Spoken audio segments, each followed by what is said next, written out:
give you some enemies that he suggests that you would take down? In the first series of The Lobby, Al Jazeera's investigative unit exposed the role of pro-Israel operatives in Britain. The headlines at 11 o'clock. Israel's ambassador to the UK has apologised after a senior diplomat was caught on camera saying he wanted to take down the Foreign Office Minister, Sir Alan Duncan. Sir Alan Duncan, who's a strong critic of Jewish settlements. An undercover reporter for Al Jazeera doing an investigation into Britain's relationship with Israel. This investigation exposes a covert Israeli campaign to influence British policy. The investigation led to the resignation of Shai Massot, a senior political officer at the Israeli embassy. Mr. Massot is also heard describing the Foreign Secretary Boris Johnson as an idiot. The diplomat in question no longer seems to be a functionary of the embassy in London. And so whatever he may exactly have been doing here, his cover can be said to have been well and truly blown. At the same time, Al Jazeera had been running a second undercover operation. Some of our reporters' covert filming was included in the first series of The Lobby. His identity became known. Tony had spent 5 months inside the pro-Israel lobby in the United States. He'd impressed colleagues with his understanding of the Middle East. You have the resourcefulness and the depth, to sort of think strategically about this, whereas most people aren't able to do that. A prominent Jewish online magazine described Tony as the perfect gentleman who became one of the town's best-liked Zionist activists. You did amazing work here. The guys don't stop talking about you. They still talk about you. Tony threw elaborate parties, and apparently anyone interested in telling a story about sinister Israeli influence in America's capital couldn't have asked for a better guest list.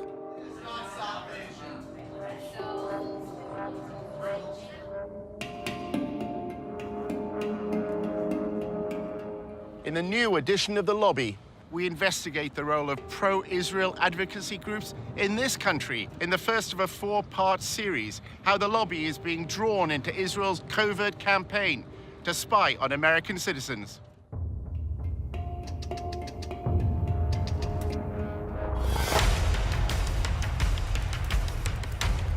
Using an undercover reporter, Al Jazeera's investigative unit infiltrates one of the most powerful lobbies in the world. Getting $38 billion in security aid to Israel matters, which is what AIPAC is doing. We examine how the lobby, led by AIPAC, the American Israel Public Affairs Committee, has secured unwavering support in Congress. Congressmen don't do anything unless you pressure them. And the only way to do that is with money. What the lobby is all about is to make sure that Israel gets special treatment from the United States forever. But after occupying Palestinian lands for half a century, the pro-Israel lobby is facing a new challenge. We called for a full boycott of Israel, divesting from it, and eventually imposing sanctions on it to achieve UN-stipulated rights of the Palestinian people. A movement to boycott, divest, and impose sanctions on Israel, BDS, was formed on American campuses. Seems to be achieving its goals, threatens future American support for Israel. We believe in justice for all people. So that means the occupation has to end. Israel's Ministry of Strategic Affairs responded with a covert operation to defeat BDS. אתה צריך לעשות את זה עם הרבה מאוד עמימות. זה לא גוף צבאי היררכי שאם הרגנו את X, אז כל הגוף מתחתיו לא פועל. So the Israeli government leverages Jewish organizations in the diaspora. Absolutely. It's a psychological campaign involving spying and smears. You discredit the messenger as a way of discrediting the message. Just stay on message. And what is that message? BDS is a hate movement. While our reporter monitored pro-Israel groups, he was asked to go undercover for the lobby. You're going into enemy territory. It's not for everybody.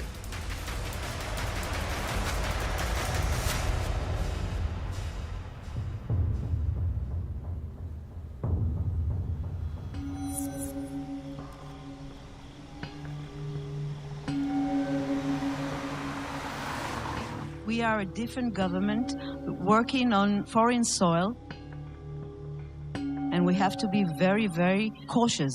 We have 3 different sub-campaigns which are very, very sensitive. regarding data gathering, information analysis, working on activist organization, money trail. This is something that only a country with its resources can do the best.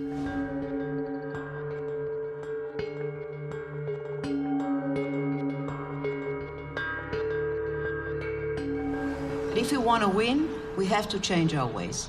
We have to think differently. And this is waging a holistic campaign against the other side. Take him out of his comfort zone. Make him be on the defensive. Israel is involved in a secretive influence campaign whose aim is to discredit its challengers in the West. In the Air Force, when you want to win, you have to have aerial superiority. If you want to win a campaign, you must have information superiority. And this is exactly the added value Israel capabilities, technological and otherwise, we can bring to the game, and we are working on that very hard. In the United States, the lobby is working with Israel to spy on American citizens. We're giving them data. For example, one day, Sima's deputy sending me a photo, just a photo in WhatsApp. It's written, boycott Israel on a billboard.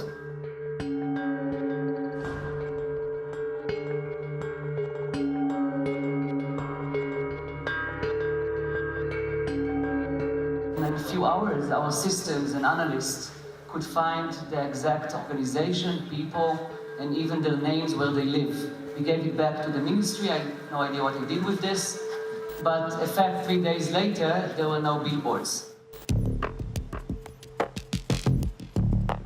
We use all sorts of technology. We use corporate-level, enterprise-grade social media intelligence software. Almost all of this happens on social media, so we have custom algorithms and formulae that acquire the stuff immediately.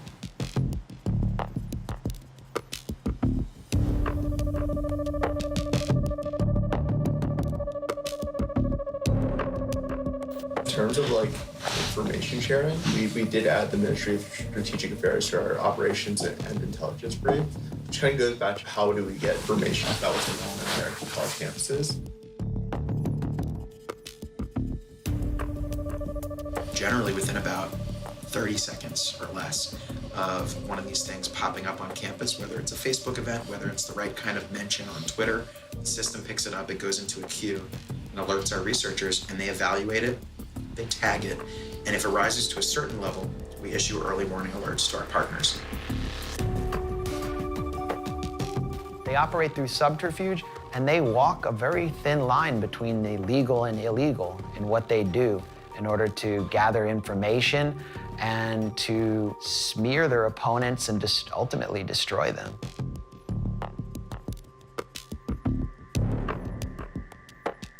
In order to understand how the pro-Israel lobby operates, you have to literally be a fly on the wall. If you can't obtain information publicly, you should try to get into the room through other means. Our undercover reporter, Tony, is British and Jewish and had recently graduated from the University of Oxford. He wrote articles and presented himself as a strong supporter of Israel. In Washington, he attended a course on the Israel-Palestine conflict. I'm from the UK, and I'm just taking a course at Georgetown here over the summer. He networked in the social circles of the pro-Israel lobby. Hi, I'm Rona. I'm Tony. Nice to meet you. Good to see you. I'm good. Good to see you. Hey. After building his profile, Tony was accepted on a training course in pro-Israel advocacy. Welcome to Fuel for Truth DC's second boot camp. Congratulations, everyone, to being accepted. What we're going to do right now is just kind of like introduce ourselves. I'm Daniel. After undergrad, I served in the IDF and the paratroopers for 2 years and worked at AIPAC for a year. One session criticized the UN agency that provides aid for Palestinians. Children are taught in UNRWA Palestinian schools to hate Jews. Another lecture dealt with the international media. Confronting media bias. During the last war, a lot of times videos are circulating of bombed areas or victims, and a lot of it's from Syria, from Iraq 10 years ago, all this stuff. In role-play workshops, they were instructed how to respond to criticism of Israel. Can I have a volunteer? The part-time walls cutting off Palestine. Boycott Israel. Divest from Israel. Sanction companies that do business with Israel. it's kind of odd to call it a wall, given that like 90% of it is events. This is a photo. I see a wall. Why can't Israel do more to help, Tony? Our undercover reporter played the role of pro-Israel advocate. Israel's doing a lot to help the Palestinians. I say actually Israel is doing all the best that they can, but you know, it's a tough situation. The businesses in Gaza can't freely send their trucks into Israel to sell their goods. I think you'll find that that's actually a misconception. They do allow their trucks, and what they don't allow is dangerous material. Okay, stop. After the course, Tony was accepted as a volunteer at a pro-Israel communications group called the Israel Project. It's Tony Kleinfeld. Kleinfeld. Like Seinfeld, but with a K. The Israel Project, known as TIP, describes itself on its promotional videos as a strategic communications group. At TIP, we believe we've found the answer. Israel's enemies have left the battlefield of the Middle East and are now fighting on the battlefield of public opinion. What you have with regard to the United States and Israel is a special relationship that is unprecedented in recorded history. Not simply that the United States gives Israel a tremendous amount of economic aid and diplomatic protection, it gives that aid and protection no matter what, right? It's not conditional. And the Israel Project will go to enormous lengths to achieve that end.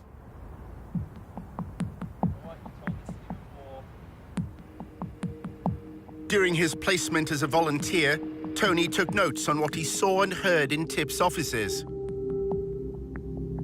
He worked in what they called the war room, where media and communications are monitored.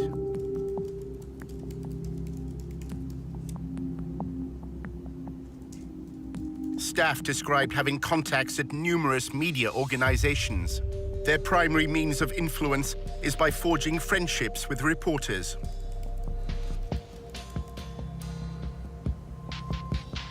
One employee claimed that during talks on the nuclear deal with Iran, TIP applied pressure on the Associated Press news agency to change a headline.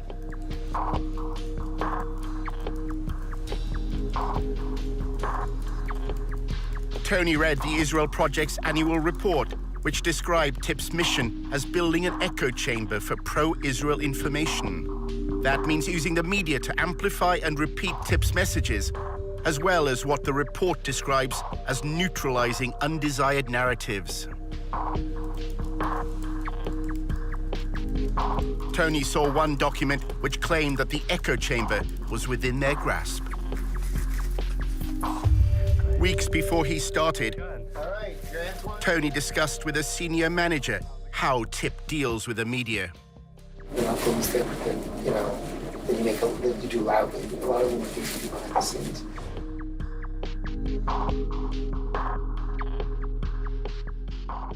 You can get a lot more done by making questions get asked by journalists. And if you create it from multiple directions at the same time through multiple journalists, then you create a kind of sense of crisis.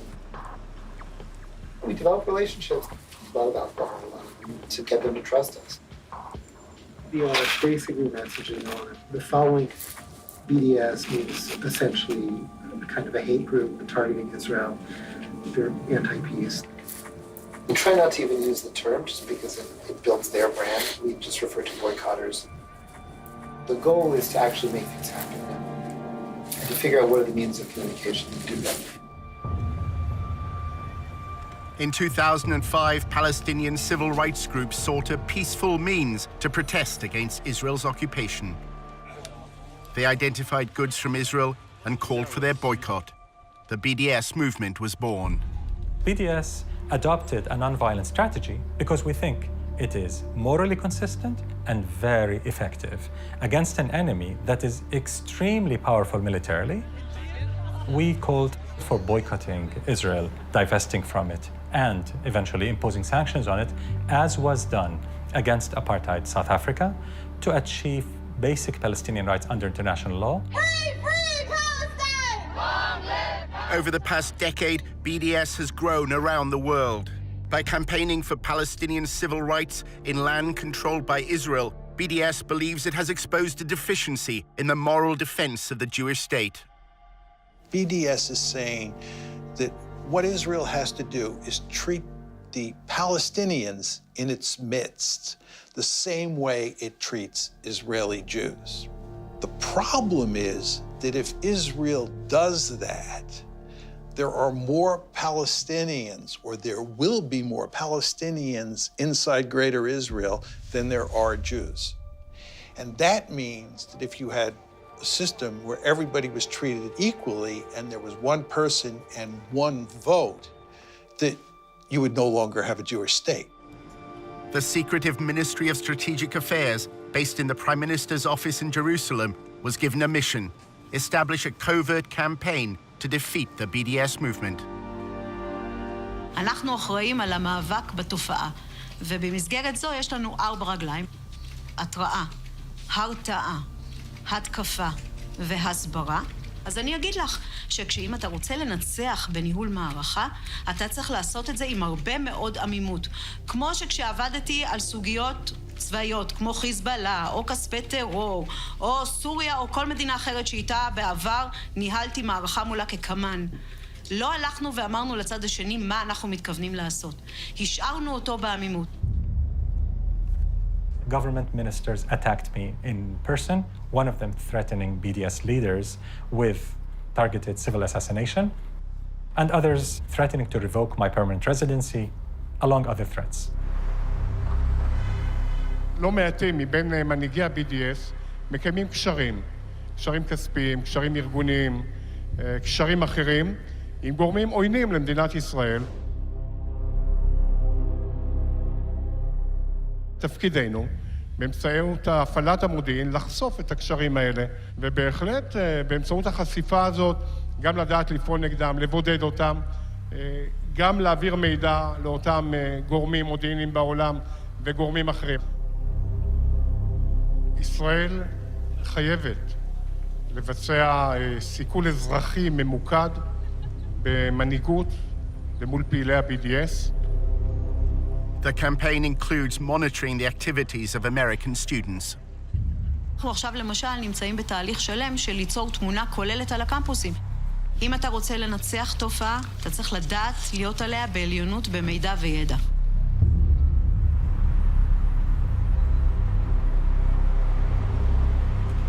Our investigation into the role of the Israeli state at US campuses led Tony to an employee at the embassy in Washington. She's American, and her job is to analyze BDS activity for the Israeli government. So nobody really knows what we're doing, but mainly it's been a lot of research, monitoring BDS things and reporting it back to the Ministry of Foreign Affairs and making sure everyone knows what's going on.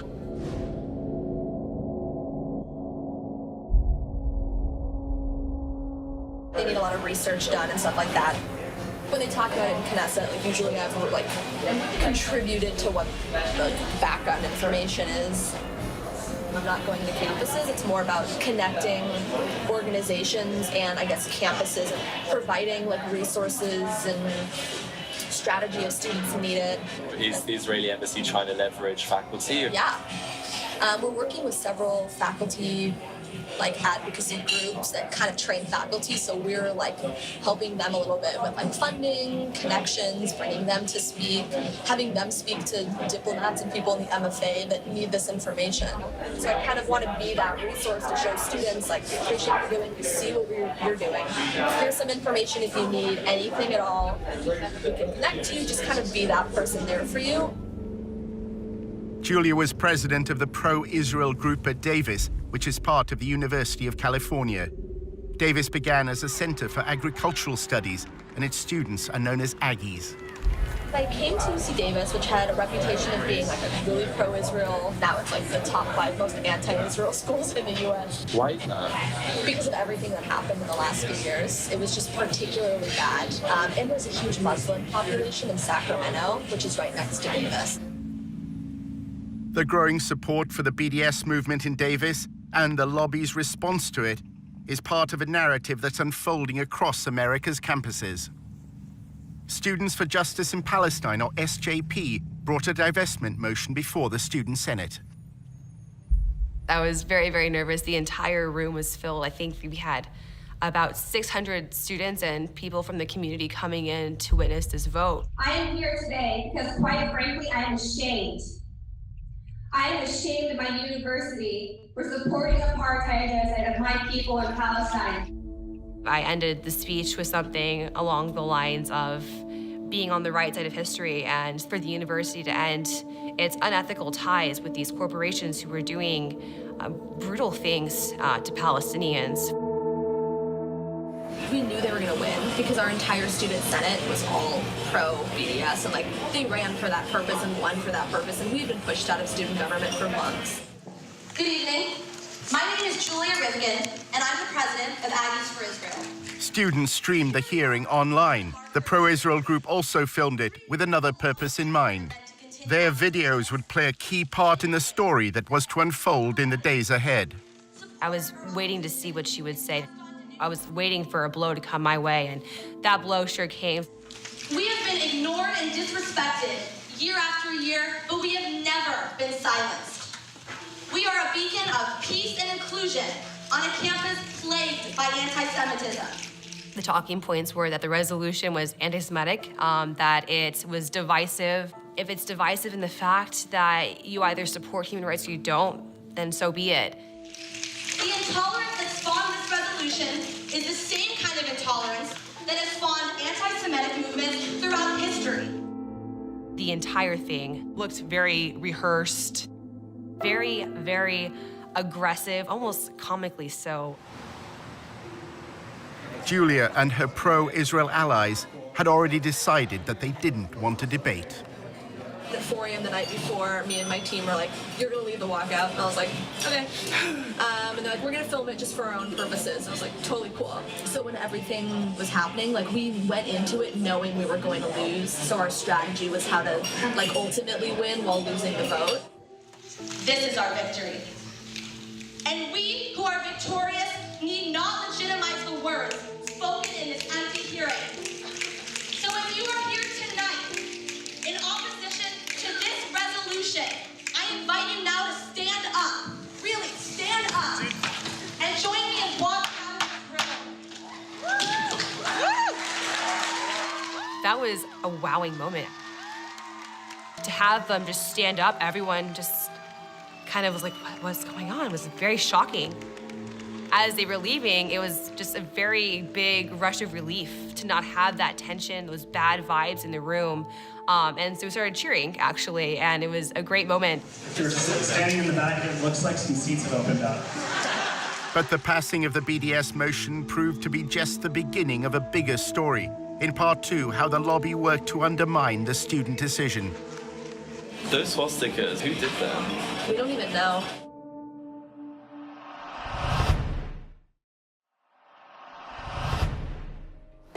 Hi. Hello. Nice to meet you. Nice to meet you too. Our undercover reporter was meeting an employee of the Israeli embassy in Washington. She had led a pro-Israel group while at university in California. So if you are here tonight in opposition to this resolution, Students at Davis were about to vote in favor of a divestment motion. During the debate, the pro-Israel group staged a walkout. They uploaded videos to publicize their protest. Our thought was to control the narratives by having this speech. Like we wanted it to cause attention.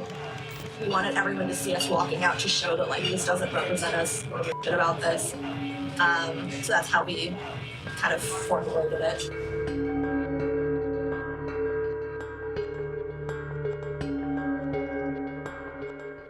That day, all of us released like 50 op-eds in major news sources so that when people made a hashtag and like a whole thing trending, so when people opened their Facebooks, it wouldn't be them celebrating their victory, it'd be us sharing our stories.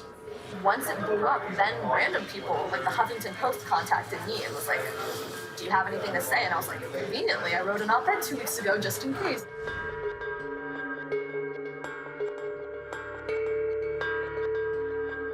People who people weren't involved in anything, like their entire newsfeed was Israel stuff, and like that was what we wanted, because that's how we got the word out there. How do you delegitimize the other side? Delegitimizing them, kind of through that lens of taking over and like making them sound crazy at their game. The student senator who's Muslim made a Facebook status saying like Israel will fall, like Sharia law is taking over Davis, like we love Hamas, like that kind of status. So that happened.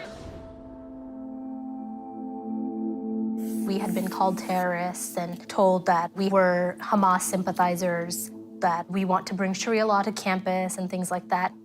Hi everyone, my name is Azka Fayaz. I'm a second-year political science major. Azka Fayaz was a committed BDS activist and claims that pro-Israel students repeatedly tried to link her to political violence. They just came up to me and said, "You're a terrorist. Are you a terrorist? You're gonna bring, terrorism to the student government," and things of that nature. And vote smart. I know her. It was ironic. She was directly making a joke of that. When I saw it, though, given the climate at the time, I did grow concerned. People who were involved, they were like, "Hey, there's actually a lot of negative postings on social media. They're sharing your picture and the cover photo with your caption. It's turning really ugly." That caption was reposted and retweeted over and over and over again. I knew that something big was sort of going to happen. Pro-Israel students were taunted by pro-Hamas students after an anti-Israel vote passed on campus. Listen and watch.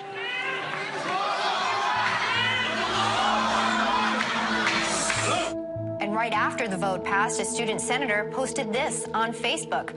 Hamas and Sharia law have taken over UC Davis, BRB crying over the resilience. I don't have the capacity to bring Sharia law to the University of California, Davis. I don't think any of us really do have the capacity. They wanted to try to make me look as evil and violent as possible. How can we use their words out of context in such a way that their victory doesn't seem so victorious anymore? Conveniently, like the divestment video just happened to do that. Like when we all started shouting Allahu Akbar as we were leaving, like that was really nice for us in a way, because we caught them just, doing what they're doing. And then it went viral on YouTube. Anger and tension running high at the University of California Davis campus. What you just saw played out late last week as the Student Government Association voted on a resolution to boycott the Jewish state of Israel. They kept showing it over and over again. And then they just said that the Muslim students forced the pro-Israel students to leave the room. Reports say when the Israel supporters tried to object to this vote, the pro-Palestinian students you just saw tried to shout them down with cries of Allahu Akbar. I invite you now to stand up. Really, stand up. And join me in walking out of the room. Of course, we know that they left willingly, and they stated that they were going to walk out of the room. It's incredible to hear Allahu Akbar shouted in the middle of this university. And obviously. what does that represent, Megan? The subjugation of women, the torture of homosexuals, the torture of Christians, the crucifixion of Christians. That's what it has come to represent, and that's what they're shouting. The pro-BDS activists at UC Davis then faced another crisis. 2 days after a resolution passed, unfortunately, someone defamed the Jewish frat house and had painted swastikas all over it. Outrageous, just not acceptable behavior at all. What was upsetting to us, however, was they had the media there right away. Disturbing discovery for a UC Davis student. Jewish students found swastikas painted on their fraternity house in Davis. These swastikas were discovered that morning, and around 10 a.m., my best guess, and I believe the news media were there by 11. Pro-Israel students say they feared recent events would lead to this. This week has been sort of a bad week to be Jewish on campus. After years of heated meetings, a student body passed a resolution Thursday urging UC Davis to end any affiliation with companies that support Israel. So this is not out of the blue. We're pretty sure this is directly related. Who were they finger pointing at but us? Us who were still on this high of finally getting this resolution passed, still in high spirits, just crushed us. Roseanne Barr tweeted, all the Jews should leave Davis and the rest of the school should be nuked. It was a crazy time. A general flooding of Islamophobia by the media. And I was dealing with like news outlets and media, and it was like the day after there was some swastikas on campus, and it was like it all blew up and became a full-time job. Those swastikas, like who did them?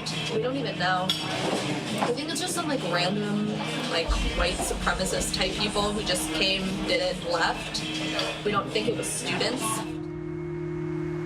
That's pretty surprising because it was very clear from their behavior towards us and their attitudes towards us that we had done some heinous crime to them and that we deserved to pay for it.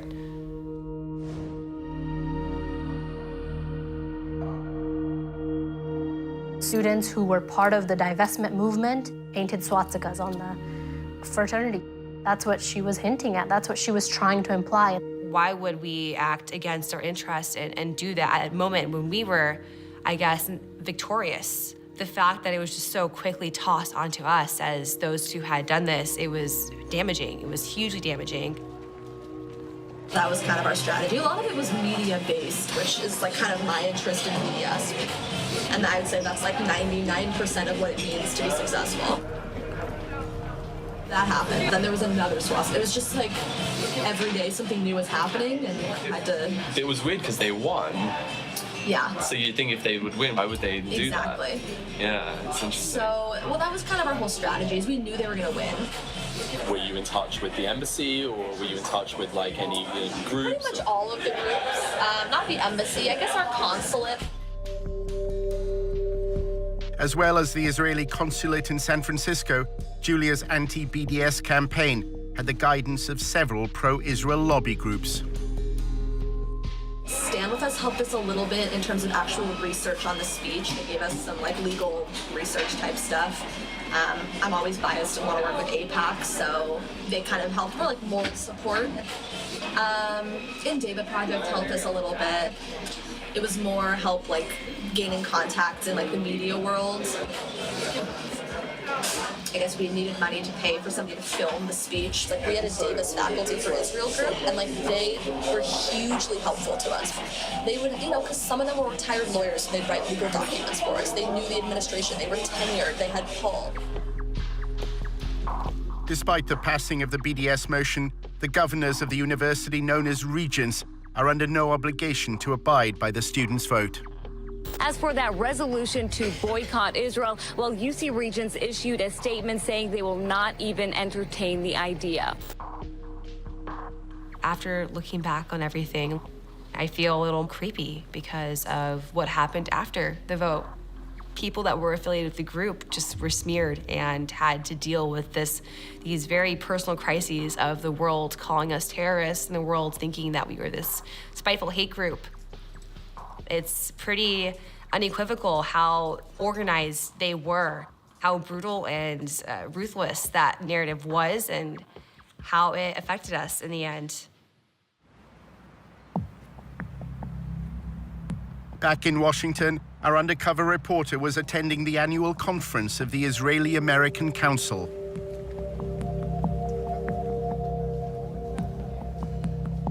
The IAC's role is to connect American Jews to Israel.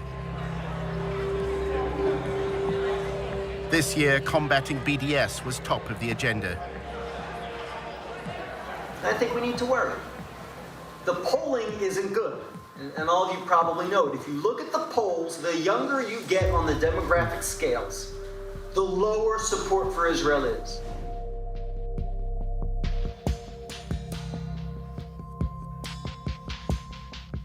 It seems to be achieving its goals, and I think it threatens future American support for Israel. Younger people are leaving college less sympathetic to Israel than when they entered.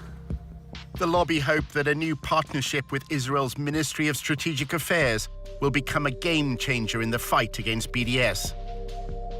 For years, we are trying to defeat the BDS and the delegitimization movement.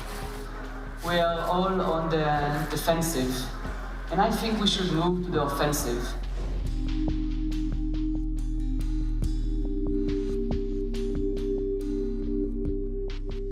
Using especially cyber and internet tools to try and defeat this ugly movement.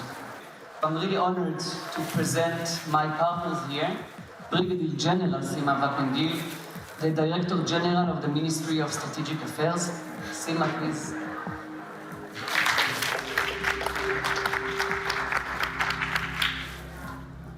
The fact that the Israeli government decided to be a key player means a lot, because we can bring things that usually are not existing in NGOs or civilian entities that are now enrolled in this thing.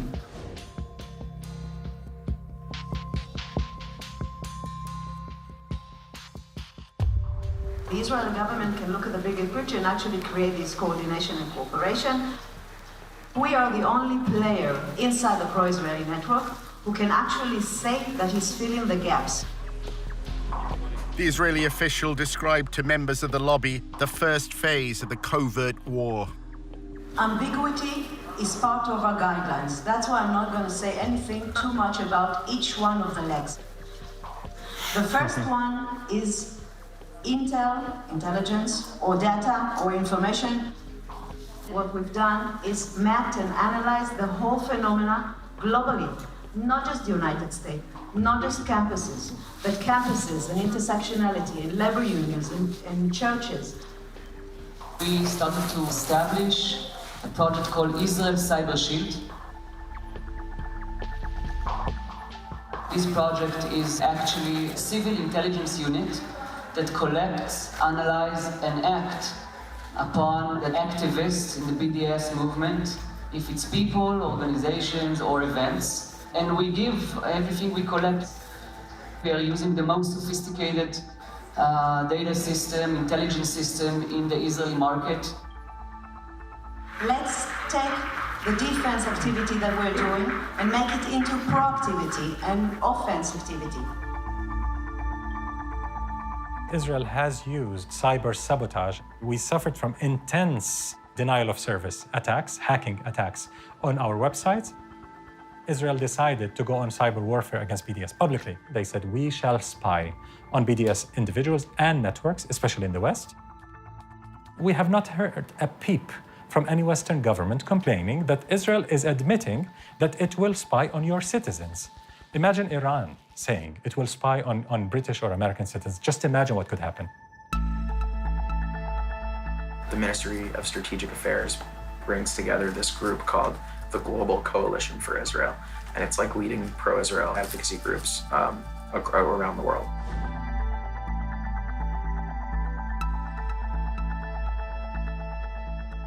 My view and the view of Israel's Ministry of Strategic Affairs, which we coordinate with sometimes, we communicate with sometimes, is like Europe is lost and it's basically over. And like they're turning a lot of attention now to the US because they feel we're on your path. Can I join these? I'd love to. I don't know if you'd let me. But it's like a pretty sensitive conversation, but it's going well. If China was doing this, if Iran was doing it, if Russia was doing it, there would be uproar. You would have Congress going after them, you would have hearings, you would have prosecutions. The question is, how does Israel get away with this? It's modeled on General Stanley McChrystal's counterinsurgency strategy in Iraq. We've copied a lot from that strategy that has been working really well for us, actually. And one of the pieces is this operations and intelligence brief. We're using social media intelligence, a tool called Radian 6. We're phasing that out over the next year, and we're bringing on more sophisticated technology that was developed in Israel. An American should not be spied on by a foreign government that is able to access all this information and possibly undermine their ability to exercise their democratic rights in this country. So we're not dealing with amateurs. This is not an amateur work. We're dealing with a government that have a ministry at a ministerial level engage in the systematic targeting of activists outside of its sovereign borders. The only way it's going to stop is if somebody in the government points out this is illegal and we're not going to tolerate it. And if we do tolerate it, other countries are going to do it as well. There's a company called Census, S-E-N-S-U-S. It's like very pricey though, We had to raise like hundreds of thousands of dollars just for it. It's gonna increase our discovery rate. We're discovering just about everything we need. It's also going to bring new sources online that we weren't able to access in an automated fashion, like message boards. And we have ways to crawl message boards right now and to monitor them, but it's like disconnected from the event and activity discovery mechanism, so that we want that system to be all integrated. So we just signed the contract yesterday for them to start that work. They actually already started it. Good friends in Israel that are helping us with that. You would think that since the United States has this special relationship with Israel and gives it so much largesse and protects it diplomatically at every turn and gives this assistance unconditionally, that the Israelis would do less spying here than other countries do. But on the contrary, what we see is that the Israelis are probably at the top of the list when it comes to foreign countries spying inside the United States. Our investigation into Israel's covert war against BDS led Tony back to Julia Rifkind. She's American, and her full-time job at the Israeli embassy is monitoring BDS. She summed up a typical day at the office. Gathering intel, reporting back to Israel. That's a lot of what I do. Is report back to the Ministry of Foreign Affairs, Ministry of Strategic Affairs, and make sure they have the right information. It's in Knesset of what's going on here. So that's why I do a lot of reporting. I talk to people from tons of organizations, just try to get the information that I could to report back and kind of just talk through some of the issues with those people, see what their plan was, tell them maybe some ideas we've had, give them our support, the behind the scenes way. Wow, it just looks like the state of Israel is employing little spies, and you can't take a breath without Israel hearing about it. Julia spoke about her former days as a student. While at UC Davis, she was also an activist with AIPAC. The training she received from the most powerful arm of the pro-Israel lobby left its mark. I can immediately tell when meeting with somebody where they were trained. The way that I talk about stuff, obviously I'm an AIPAC training camp, activist, the way they call it. So I can tell when somebody's on stand with us, or David Project, or ICC, or Hasbara, Camera, ZOA, I kind of tell. She's been trained really well. She follows the commands that she has been given by these Israeli organizations, and she follows it really well. I pretty much, all my friends work at AIPAC, all of them. So whenever we have events at the embassy, and there's we should invite AIPAC people, it's a joke that obviously I'm gonna be the one to write all the emails down. So whenever they're we have to submit names of lists for events, mine's 15 names and 14 of them are AIPAC. AIPAC encourages the students it trains to conceal any affiliation. When you're lobbying on behalf of AIPAC, you don't say AIPAC. You say I'm a pro-Israel student from UC Davis. And when you're meeting with students on campus, I would never say I am the AIPAC campus rep. I say my name's Julia, I'm a pro-Israel student. You don't need the title, you don't need the organization. AIPAC's involvement in student council elections is also kept secret. AIPAC attracts the more political students who are more interested in lobbying. We had campaigns and stuff like that. We dealt with student elections, very behind the scenes. They actually were found to have put cameras in the rooms where there were meetings going on. I liked meeting outside where there are no rooms and there are no possible cameras under the chairs or wherever they may have put them. I have several weird Facebooks. I have my fake Facebook that I follow all the SJP accounts. I have some fake name. My name is Jay Bernard or something. So it just sounds like an old white guy, which is the plan. I joined all these groups. A lot of people haven't added me. I mainly just wanted to see on the newsfeed what kind of articles they were sharing, just to kind of see what their internal dialogue was.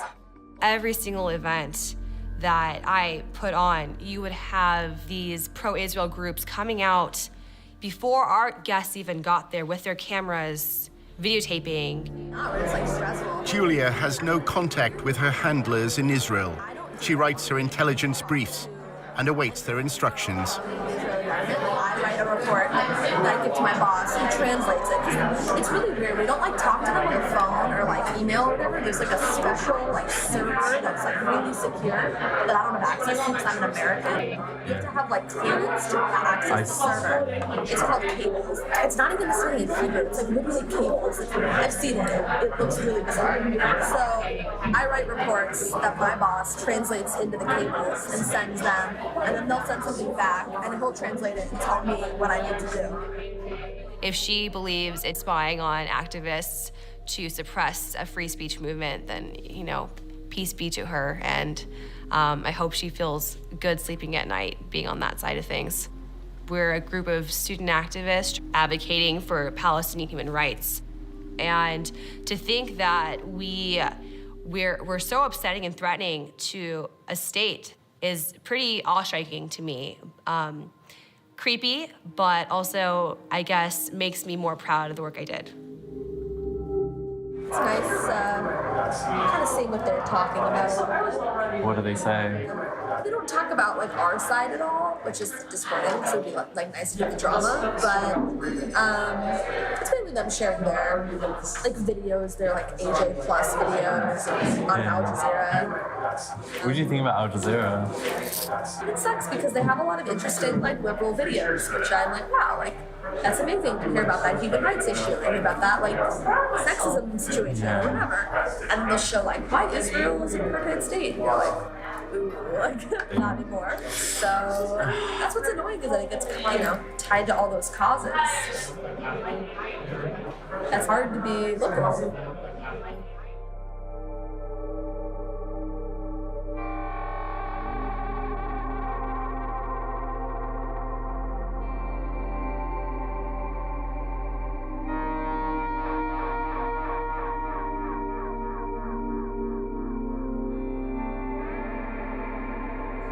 You represent that government. I can't say anything negative about Bibi or like the government because I definitely work for them. Not directly. I'm just a normal American.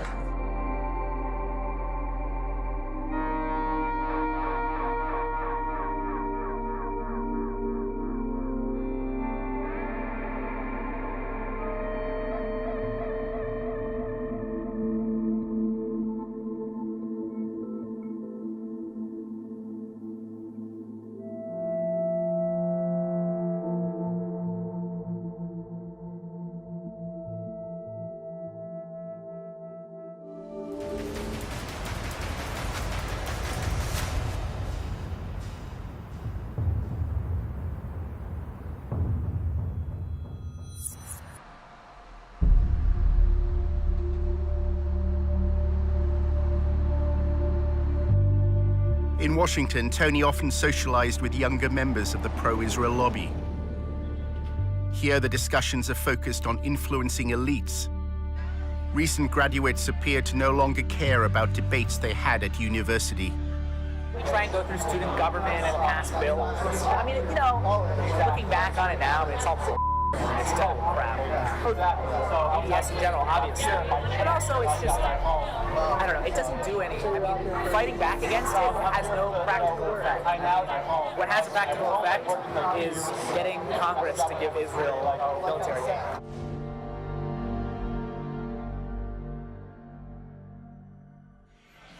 At the end of the day, it doesn't matter what happens at the University of X. What matters is what happens here. What matters is what happens in the capitals of the state, the capitals of other countries. The pro-Israel lobby is keen to co-opt elites beyond America. At a party organized by AIPAC, Tony met an intern at a public relations firm whose clients include the United Arab Emirates. The lobby apparently has allies in the Arab world.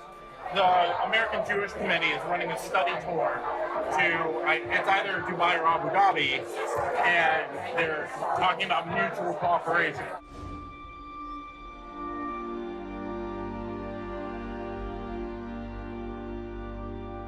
What are the ties like between the UAE and Israel? They're getting so much better.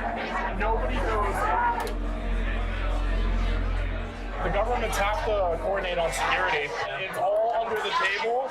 They're on trade, security, tech, medicine. There's a lot of cooperation.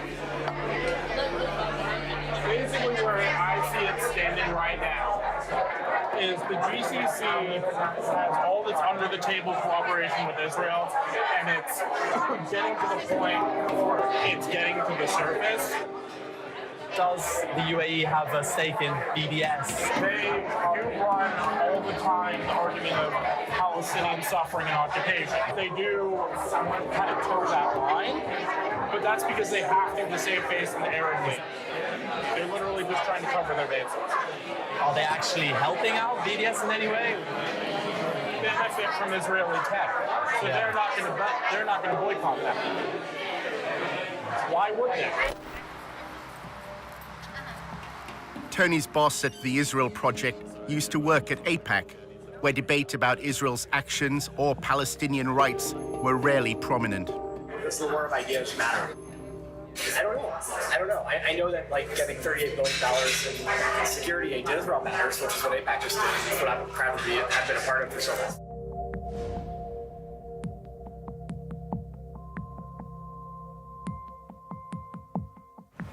My job was basically to convince students that participating in the war of ideas on campus is actually a distraction. You can hold up signs and have rallies on campus, but the Congress gets $3.1 billion a year for Israel. Everything AIPAC does is focused on influencing Congress. Congress is where you have leverage, so you can't influence the President of the United States directly, but the Congress can. AIPAC is very interested in making sure that every representative and every senator toes the line on Israel. And it is highly effective in that regard.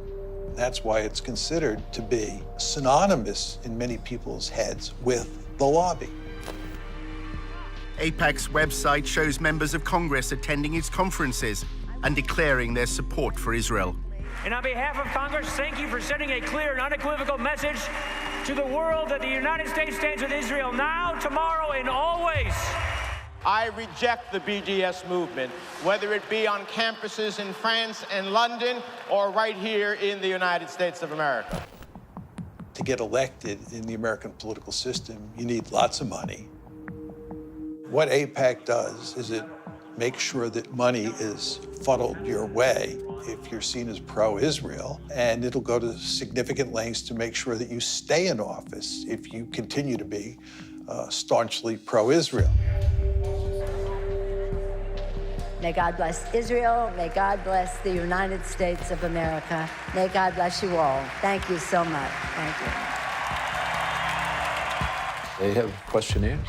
Anybody running for Congress is expected to fill out a questionnaire. And they evaluate the depth of your commitment to Israel on the basis of that questionnaire. Then you have an interview with local people. If you get AIPAC support, then more often than not, you're going to win. Jim Moran is a Democrat who represented a congressional district in Northern Virginia. You realize it's not just the money, it's the number of concerned activists. They'll send out postcards, they'll make phone calls, they'll organize.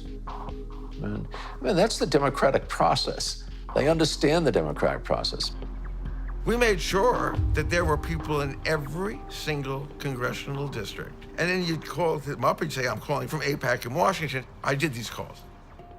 We hear that you're good friends with Congressman so-and-so. Oh my God, yes. We've been friends since elementary school.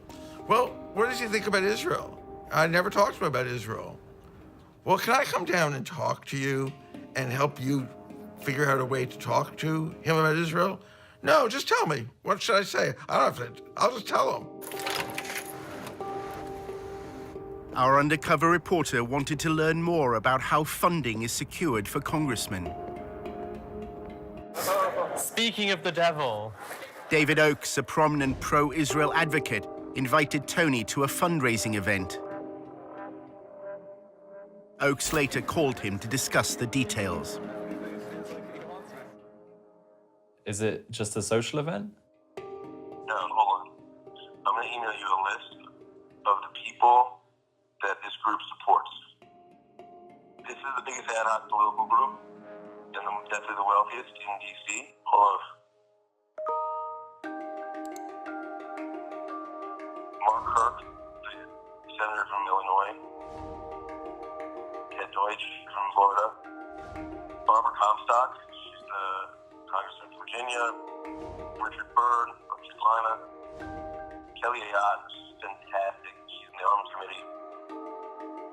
They'll walk in the room and they'll say, everything here is off the record. And then they'll say, here's a little bit about me, and then people will ask very specific questions. The fundraiser was being held in a wealthy suburb of Washington. The FAPAC group, it makes a difference, it really, really does. It's the best bang for your buck, and the networking is phenomenal. Congressmen and senators don't do anything unless you pressure them. They kick the can down the road unless you pressure them, and the only way to do that is with money. Right now, our current contribution limit from any person to a candidate is $2,700. Now, that's a lot of money, you know, and that can certainly buy some gratitude with the lawmaker. But if you really want to add punch to that type of buying of favors, what you do is you get 50 or 100 people together at an event like this, all chipping in $2,700, and then you bundle it all together and hand over the total amount to the lawmaker. At that point, we're talking anywhere up to $250,000. So suddenly you've got a group of people with the same demand they want from the lawmaker handing over $250,000. That buys a lawmaker. The fundraiser was for Anthony Brown, who ran for Congress in November 2016. This is direct spending. Brown's going to use that 30 grand to do ad campaigns. So they strategically pick the ones who are in the close reaches that they want to build relationships with. So we want the Jewish community to go face to face in a small environment, 50, 30, 40 people, and say, this is what's important to us. We wanted to make sure if we give you money that you're going to enforce the Iran deal. That way, when they need something from him or her, like the Iran deal, they can quickly mobilize and say, look, we'll give you 30 grand. They actually impact it. He's actually saying we're buying these office holders. And that's the point. We're chipping in all this money so we can hand over $100,000 or $200,000 to the office holders so we can buy them. They're not supposed to advertise. There's all these advertising laws. I was surprised they had an invite. I've never seen an actual invite before. Oakes described a similar event he attended in New York, which included donors from Wall Street. In New York, with Jeff Talbot, we don't ask a goddamn thing about Palestinians. You know why? Because it's a tiny issue, that's why. It's a small, insignificant issue. The big issue is Iran. We want everything focused on Iran.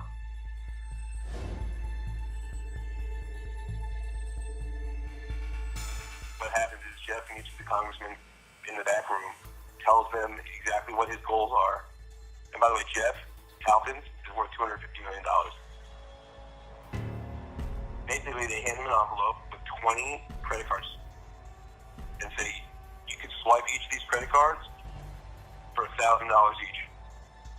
There is a disclosure law that is designed to highlight whether there may be potential money laundering going on in events like this.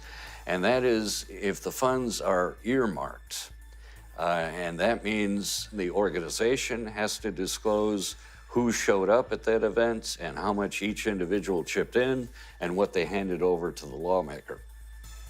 What's the name of the group that puts this on? It doesn't have a name. There's no name. It's an ad hoc political group. For all the legal reasons, people pool their money. What this specific group is doing to try to avoid that disclosure requirement, it isn't taking money and then putting it in its own account and then handing it over to the office holder. It's just collecting credit card information and then turning that over directly to the candidate.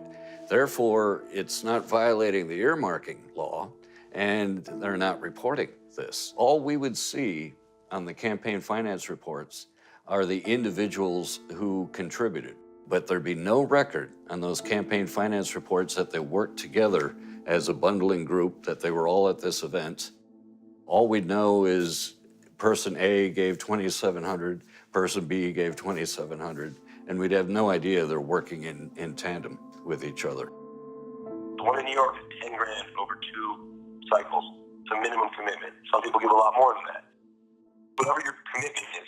So like if you give 5,000, you have to ensure that I don't go over the 2,600. You know what I'm saying? If one is at a meeting where person A wants to give 5,000, another person has only $100 to give, and that person gave 2,500 to the other person at that meeting as a gift, and they both therefore gave a total of 5,000, 5,100, would that be illegal? That would be illegal. That would be laundering of campaign contributions. The limit applies to the individual. And so each individual is subject to that $2,700 limit. And if any individual goes over that limit, they are violating the contribution limit. They cannot legally do that by laundering money through other individuals. If you give 5,000, you have to ensure that I don't go over the 2,600. You know what I'm saying?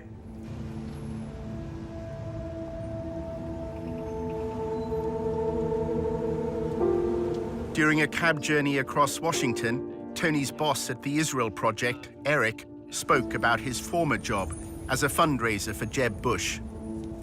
I was one of the first employees of the Bush campaign. The first time Trump came up in a conversation was we were going to solicit him for Jeb. And we're like, why isn't he writing a check? We would joke, like, this is the donor who went nuts. Eric shares his concerns about Jeb Bush's campaign. I hope the Justice Department doesn't make an example out of Bush, because we were operating in a real gray zone.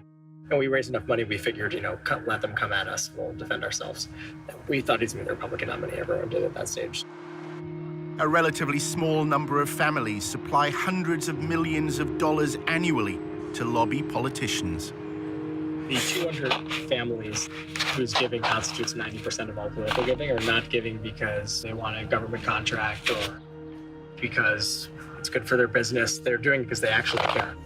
In my view, it's obscene how much money there is.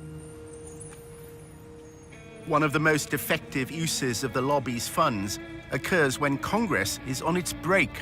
Every year, they fly hundreds of members of Congress to Israel for these extended travel junkets that are really lavish. They're first-rate vacations. They'll rack up $20,000 or more for a vacation for a member of Congress. The member can bring along their spouse, and they have a great time.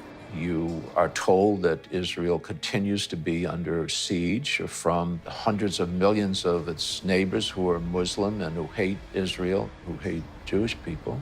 You're told that Israel survives because of the United States and because of American politicians like you who support us.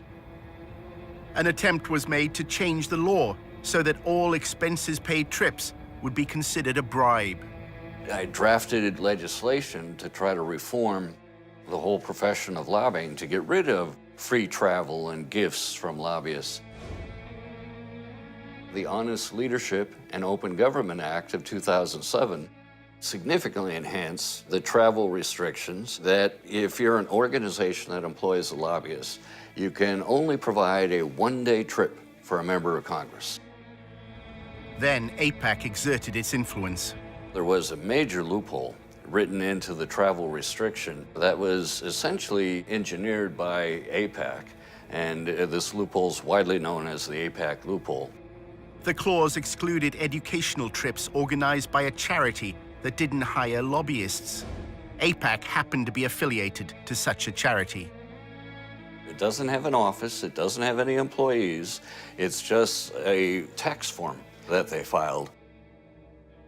Gifts of dinner, gifts of wonderful resorts to stay at, gifts of entertainment, all of which is packed up into one of these trips, is a very, very effective tool at influence peddling.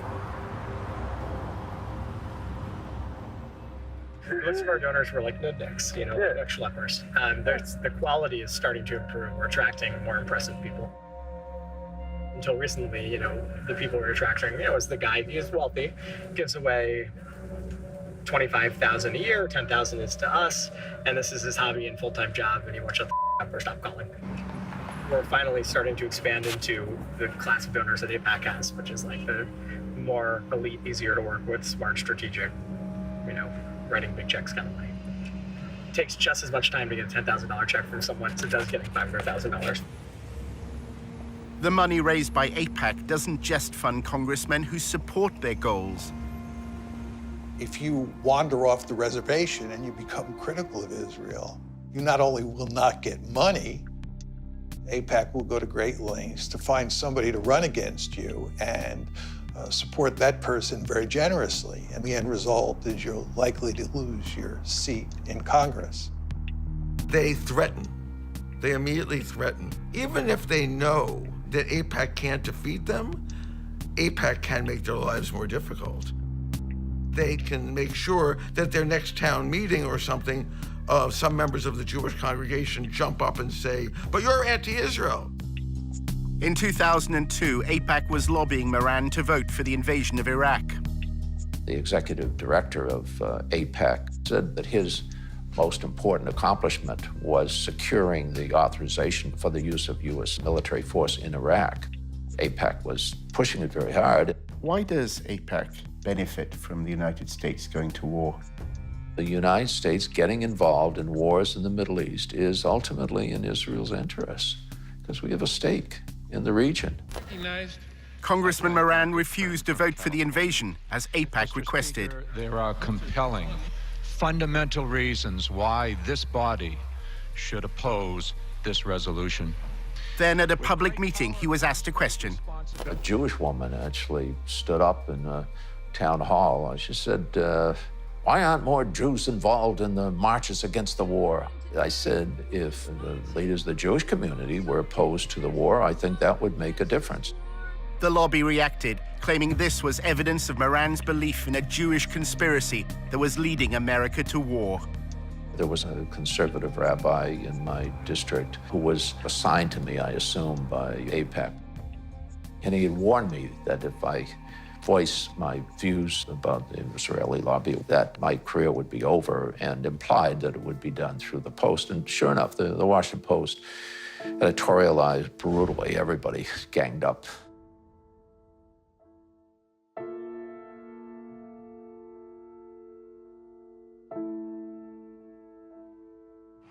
So what are the main outlets that TIP work with?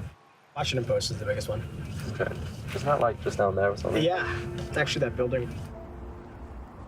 Moran claims the Washington Post's editorial board has a close relationship with AIPAC.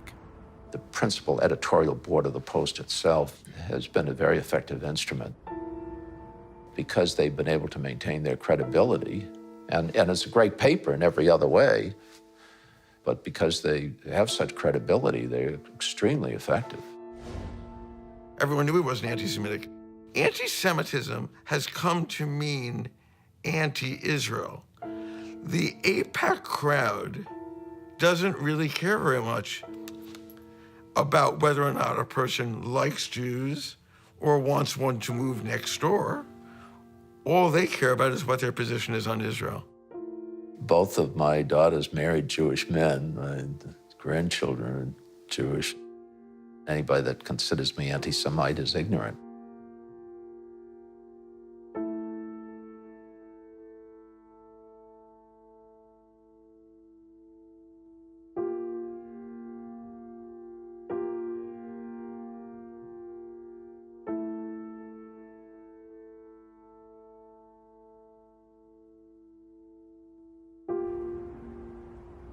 In part two, a battle over the definition of anti-Semitism on America's campuses. There are those who claim, oh yeah, we're trying to stop anti-Semitism, but what they're actually trying to do is stop advocacy for Palestinian human rights.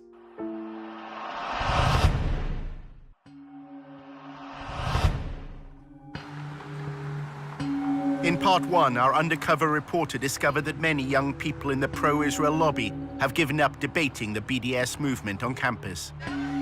We try and go through student government and pass bills. I mean, you know, looking back on it now, it's all it's total crap. Fighting back against it has no practical effect.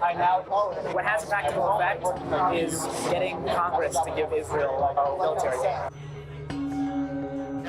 Tony was attending a party run by an advocacy group that he'd joined. A journalist then approached him with an extraordinary proposition. He wanted Tony to work undercover for the lobby at a meeting of BDS activists. For the Allgemeiner, so we're trying to recruit someone to go undercover just to go there and just see what's going on. And I think the person would get paid for it too.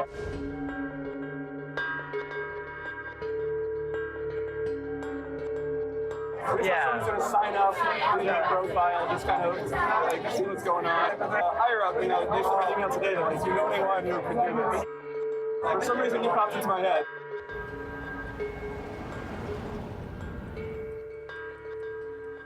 A few days later, a journalist from the Allgemeiner contacted Tony.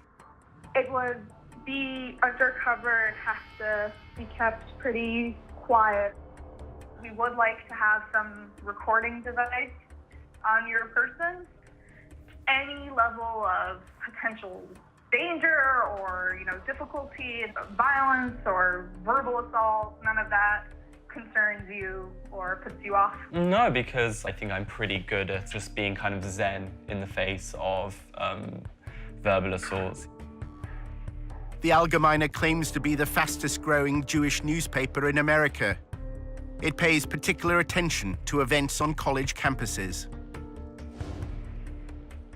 We're working on a project now about ranking U.S. universities and colleges in terms of their anti-Semitic and anti-Israel activity. We have a campus bureau that monitors this sort of behavior and these incidents and these campaigns all day long, all week long. The Allgemeiner often reports that anti-Semitism exists amongst pro-Palestinian student groups. The language that comes from those arenas move into that sphere of the new anti-Semitism, which is anti-Israelism. And that's a big focus at the Campus Bureau, looking at the blurring of those lines and where those boundaries have eroded. As journalists, right, exposure is the goal, exposing truth. In August 2016, a story in the Allgemeiner caused waves in Washington's pro-Israel circles.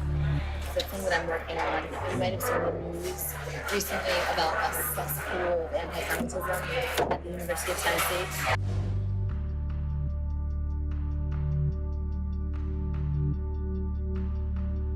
So the expose was on these anti-Semitic tweets. They uncovered 14 current students, 5 recent graduates at the University of Tennessee that have tweeted all of these horribly anti-Semitic things. The evidence was released by an anonymous group within the pro-Israel lobby. They're called Canary Mission. Nobody really knows who they are. Yeah. They expose anti-Semitism, anti-Israelism, and anti-Americanism in the U.S., like on college campuses. They study it and then release these expose reports, but they're secretive. They don't reveal who they are. The University of Tennessee is based in Knoxville, a quiet city in the east of the state. Tennessee is conservative and religious. The Christian church has political influence here. 6 out of 10 voters opted for Donald Trump. At the university, students and professors, including opponents of BDS, were taken aback by the headlines. It said that there was rampant anti-Semitism at the University of Tennessee. This was quite a shock. It was very surreal and strange. I didn't see anything happening on the ground. It all seemed to be internet-based. There's this international headline with our names and this defamation of our characters. It was the last thing that we were expecting to happen. I was surprised that they were targeting the University of Tennessee. I mean, there's just not a whole lot going on in Knoxville. It just seems such a benign target. Several tweets were clear-cut examples of anti-Semitism. Some failed to distinguish between Jewish people and the State of Israel. Others made vile references to the horrors of the Holocaust. There were definitely some very anti-Semitic things said, but it seemed to be by a limited number of students. Those tweets are horrible, and that should not be supported by anybody. One of the students, there were tweets from when they were 14, 15, and 16 years old. People do and say stupid things. Students who were campaigning for Palestinian equal rights were immediately suspicious, believing the Allgemeine had another motive in running the headline. The way that I saw that article was that to discredit some of the work that we were doing, they threw in these people who are a part of the Muslim community or a part of the Arab community around Knoxville, and things that they had said, things that they had done. They were very old, a lot of times before people had gotten to college. I think this is just old stuff that's being dug up for lack of any other material. I was really horrified that you had essentially this blacklist of students. The list included Summer Awad, a Palestinian American. She was accused of supporting terrorism after sharing a Facebook post. In that image, I mean, all it is showing different tools of Palestinian resistance. One of them's BDS, one of them's stones, and the one that they circled happens to be the knife. They obviously have much bigger weapons than the Palestinians can even imagine having, but they're just able to frame this image of violence and to frame this image of defending themselves. Shortly after being named by Canary Mission, posters and flyers linked BDS supporters to Hamas. There was a list of most of the names of the students that were mentioned in the Canary Mission. All I kept seeing were flyers all over the place. Like, they'll put it on cars, they'll put it on side tables in the student centers and stuff like that. That kind of scared me, to think that there are actually people physically on campus posting these things. Back in Washington, Aviva is drafting a letter to the University of Tennessee on behalf of the Brandeis Center. They want the university to take a stand. We're telling them that basically they need to issue a stronger statement. They need to investigate the students that were involved. They need to offer education and training. In addition to drawing attention to those responsible for anti-Semitic tweets, their orchestrated release served another purpose. It's part of a wider campaign by the pro-Israel lobby. The problem right now, I think, on universities is that administrations don't realize that anti-Israel statements or anti-Zionist statements often are also anti-Semitic. To find out what anti-Semitism means for the lobby, Tony visits Aviva's boss at the Brandeis Center for Human Rights in Washington. Despite its name, it's a pro-Israel lobby group. Hi. It's great to finally meet you. Really good to meet you. Kenneth Marcus is involved in the lobby's attempt to redefine anti-Semitism in a way that could include criticism of the state of Israel.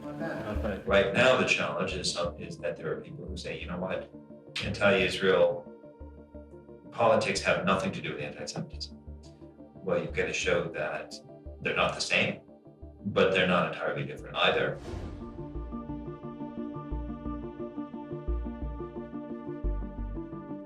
The goal is to have the federal government to establish a definition of anti-Semitism that is parallel to the State Department definition. The US State Department defines anti-Semitism using a three-point test known as the 3 Ds. It includes statements that demonize Israel, those that apply double standards, or those that delegitimize the state. There have been attempts by some to try to define anti-Semitism in such a way that conflates actual anti-Semitism with completely legitimate criticism of Israel or Israeli government policies. They are overly broad and vague to the point where any kind of criticism of Israel or of Israeli government policies can be labeled as anti-Semitic. One of the major tactics that the lobby uses to defend Israel, and it's done this for a long period of time, but it's using it more and more these days, is to identify people who criticize Israel as an anti-Semite. The letter that Aviva was sending called for the University of Tennessee, Knoxville to address a long-standing problem of anti-Semitism on campus. The Brandeis Center is urging American universities to adopt a definition of anti-Semitism that could include criticism of Israel. We are trying to get universities to adopt a uniform definition, whether it's the state department's definition or a similar version of it, because then we think that the administrators would be able to understand anti-Semitism better and discipline students for hateful and discriminatory actions. The Brandeis Center also wanted the university to screen what they described as a path-breaking film called Unmasked Judeophobia. It was made by a member of staff at the university and featured Kenneth Marcus. It is now socially acceptable to say lots of different things that were not acceptable in the past. Anti-Israelism and anti-Semitism is one example. It tries to make the claim that Muslims have adopted Nazi-like anti-Semitism and are going to essentially lead the next Holocaust on the Jews. The film positions anti-Semitism at the heart of the BDS movement. It was not sponsored by the chancellor, but it was held at the law school, and Ken Marcus did attend. It was screened on the day that commemorates victims of the Holocaust. The film was not appropriate for Holocaust Remembrance Day. As a scholar of the Holocaust and anti-Semitism, I would just say the film's conclusions didn't meet scholarly standards.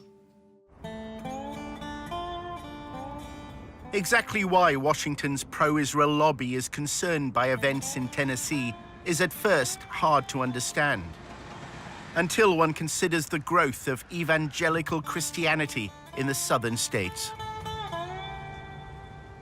Tennessee is a Bible Belt state, and the capital of Tennessee is known as the buckle of the Bible Belt. And that good old Southern Christian culture is very strong here, and a big part of that has now become this rhetoric of Christian Zionism.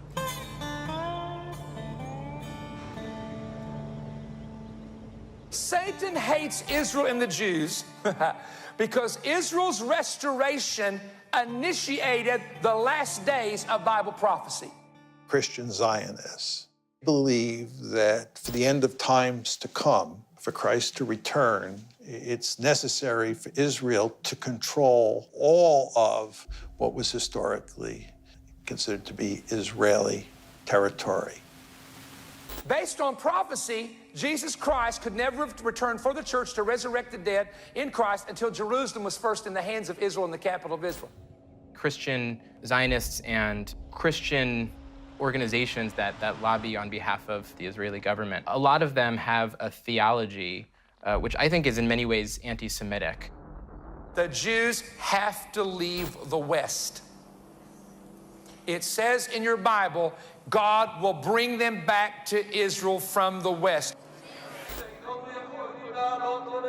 It instrumentalizes Jews in such a way that their goal is that all Jews around the world will leave where they live and move to Israel, because in their theology, that is what will lead to the coming of the Messiah again, and then all of the Jews will convert or will all be killed. Leaders of the Christian Zionist lobby threw their weight behind the Trump election campaign. I have been asked 101 times plus, why do you think Donald Trump won? And I have an immediate answer. Because he was the only one that was blessing Israel. The evangelicals flooded the voting booths this time like at no time in our history. And a lot of the laws that are being enacted in those states that are pro-Israel, anti-BDS, are coming about in part because there is so much sympathy for Israel in that community, which has a lot of political power. Senate Joint Resolution 170, bipartisan resolution to condemn boycott, disinvestment, sanctions movement, and increasing incidence of anti-Semitism. In 2015, Tennessee became the first state legislature to condemn BDS. It's the result of the lobby's attempt to use legal means to quell BDS on campus. In recent light of anti-Semitic things that have happened here in Tennessee on our college campuses, we are just expressing our support as an ally for the state of Israel. And with that, I renew my motion. Made it seem as though there's this huge Palestinian liberation movement happening in this state. That's the way that it was presented at the legislature, was that we need to stop this before it takes over our state. There's an intensive effort by Israel and pro-Israel groups to get governments, universities, legislative bodies to adopt a definition of anti-Semitism that includes criticism of Israel and its state ideology, Zionism. We're the space where a lot of these things are initially brought and tested. The rough drafts, the beta version, comes here, and then you'll see that same bill go into another legislature the following year. According to their definition, if I say to you that I believe that instead of separate Israeli and Palestinian states, there should be a single state where Jews, Christians, Muslims, atheists, everyone has full equal rights, the way they do under the Constitution of the United States, that would make me an anti-Semite because I'm denying Israel's right to be a Jewish state. How to define anti-Semitism? I would say hatred, discrimination, violence, animus towards Jews for being Jewish, I would say, is the broadest definition of anti-Semitism. They have created this perverse definition of anti-Semitism where calling for everyone in Palestine, Israel to have equal rights is somehow an attack on Jews. And they're trying to get this pushed into official definitions. And this has been a key goal of people like Kenneth Marcus and the Brandeis Center, so that they can then go after people who are advocating for equality and bring them up on charges that they're actually anti-Semitic bigots. You have to show that they're racist hate groups and that they are using intimidation to get funded and to consistently portray them that way. 6 months after the Allgemeine ran its report, an anti-Semitism awareness bill was brought before Tennessee's State Assembly. The bill incorporates the 3Ds definition, which can include criticism of Israel. Kenneth Marcus gave evidence. When I had read a newspaper article in a major national Jewish newspaper indicating some issues, we independently verified several different issues going on with blogging, I think it was Facebook entries, Nazi-type references to Jews, and the need to kill Jews. They may have dealt with that, but it seems to me it's an indication that the problem is here. In order to create enough sort of political momentum and hysteria to get these bills through, you need to show that anti-Semitism is rife on campuses. You see groups like the Brandeis Center jumping on headlines which are very dramatic and very scary. Incidents like the one that they claimed happened at the University of Tennessee are certainly helpful in a political sense if you're trying to push legislation like that through. The right to exist. Aviva Vogelstein also traveled to Tennessee. If a student on a campus says, from the river to the sea, Palestine will be free, meaning that from the Jordan River to the Mediterranean Sea, there will be no state of Israel, that would be considered anti-Semitic. Another example would be when students on campus chant things like, Intifada, Intifada, we support the Intifada. That's calling for, an Intifada is calling for violence against innocent Israeli civilians. And that is an incitement to violence. And it's calling for demonization and delegitimization of Israel. 7 months earlier, when Aviva was writing the letter to the University of Tennessee, she was talking to a leader of the Jewish community in Knoxville. It seems that she told Aviva that the University of Tennessee doesn't have a long-standing problem of anti-Semitism. She's like, I've been on campus for 10 years, and there have been no, actual incidents of anti-Semitism. These tweets are obviously disgusting and need to be addressed. It's very misleading that they're calling this a cesspool of anti-Semitism. Jewish students at the University of Tennessee repeated this sentiment before the state legislature. When people say things like we're experiencing anti-Semitism, it hits us pretty hard. When we were told that this was being said about our university and the climate at our university, we were really confused because we had never heard about any form of anti-Semitism that was happening on our campus. So this was kind of, the first thing to come to us. So if we're the students who are supposed to have been affected by this so-called climate, you would think we would kind of know about it before. There's no evidence that there's sort of an atmosphere of intimidation against Jewish students. Once you look behind the headlines at Tennessee, that's what everybody said. I think it's important to highlight that any allegations that this bill is based off of, those allegations are purely external allegations, meaning they're coming from all over the country except for Tennessee. Everybody agreed on that. The only people who didn't agree were the people coming from outside the university, Kenneth Marcus and others, who have the agenda to present the University of Tennessee and other campuses as dangerous places for Jewish students. One of the consequences of the allegations of anti-Semitism has been to temper activism for Palestinian equal rights. You can look at this campus in the last 8 months and see that there has been little to no activism on that forefront. I would say last year this time, we had a new sort of like adrenaline underneath us, and then this kind of completely killed our fire. And it was hard to gain that momentum once again. Remember that there's 2 steps in the lobby's game plan. The first is to put out a story that's very favorable to Israel. But the second step is to do everything possible to minimize the amount of debate there is about Israel and silence the other side as much as possible. After Aviva spoke to Jewish students in Tennessee, she also learned that their greatest concern is unrelated to pro-Palestinian activism.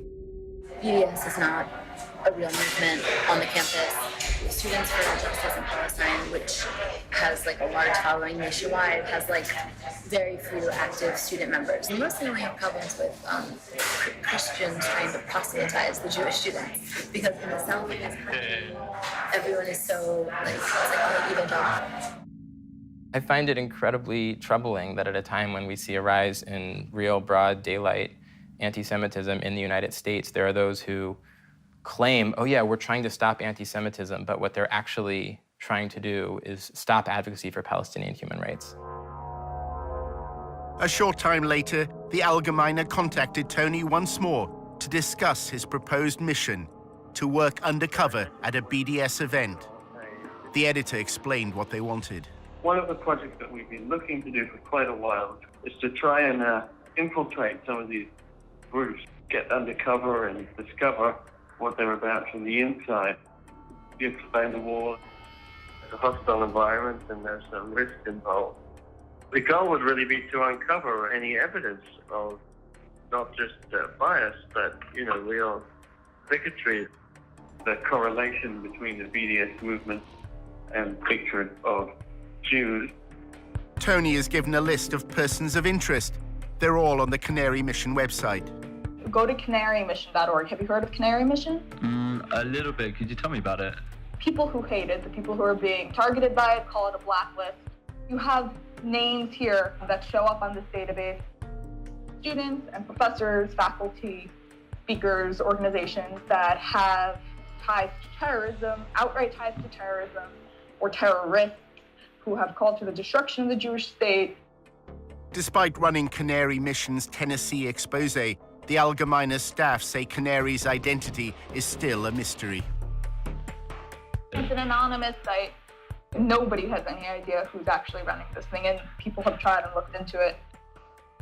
If you're on board in terms of concept, then I guess the next thing we just need to figure out is the money. Can we wait for a follow-up email from you? Does that make sense? Yeah, sure. I should get that to you within the next 24 hours.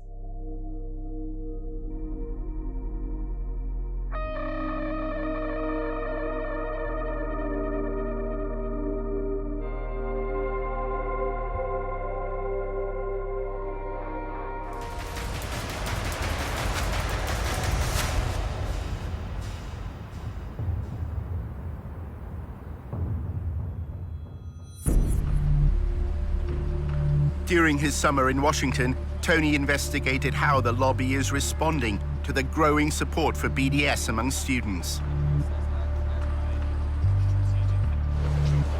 AIPAC has an established network across high schools and universities and is also part of the wider campus coalition against BDS.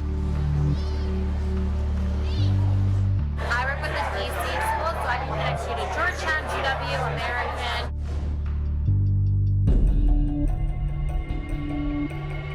I think that you would really benefit from a conversation with the Israel on Campus Coalition.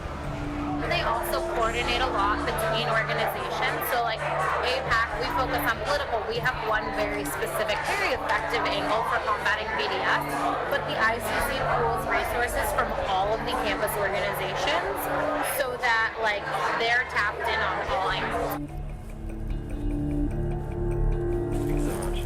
The Israel on Campus Coalition is a coordinating group at the front line of the battle against BDS. We built up this massive national political campaign to crush them and to fight back and to fight fire with fire.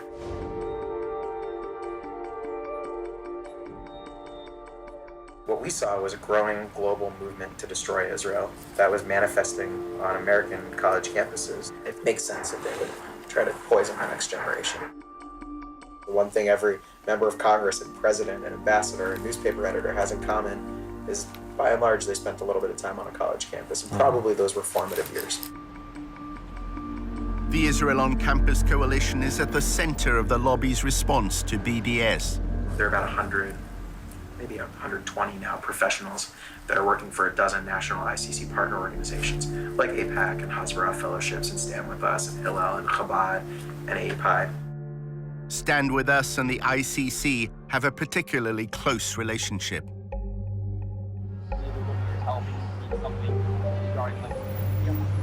The Israel on Campus Coalition, they really oversee like the whole movement. They're sort of the ones that like have the bird's eye view.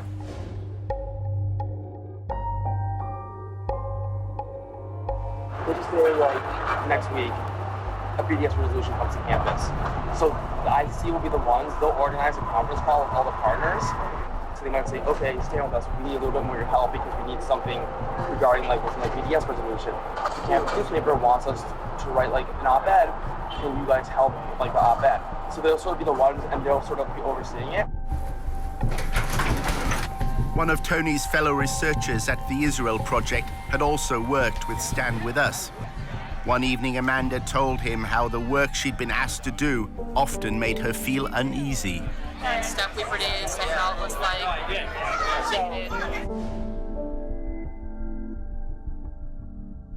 It would be like pictures of Palestinian kids with a knife.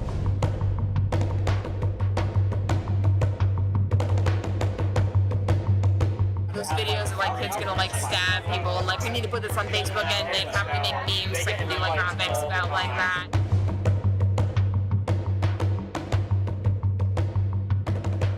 It was in everything. It was in like presentations of Palestinian terrorism that we did for college students and high school students. And it was like on our Facebook pages.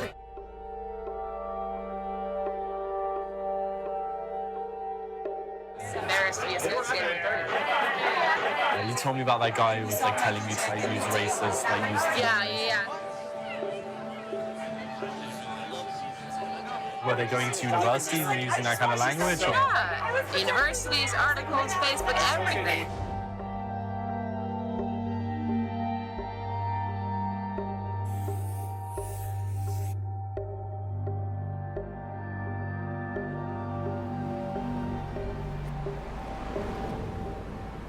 At the Israel Project's offices, Amanda confided further in Tony.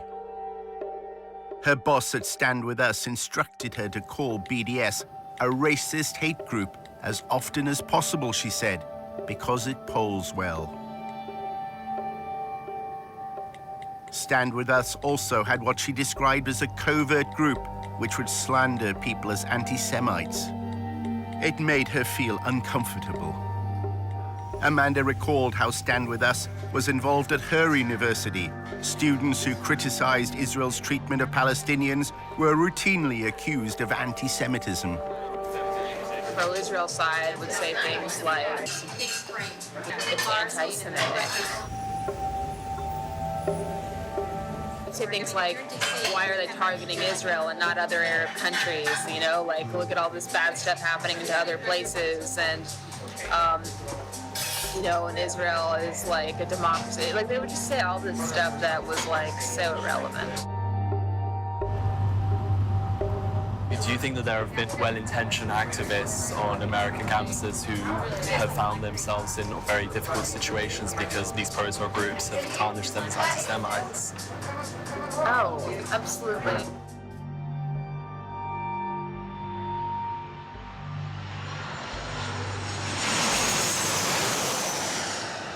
Stand With Us holds an annual conference in Los Angeles.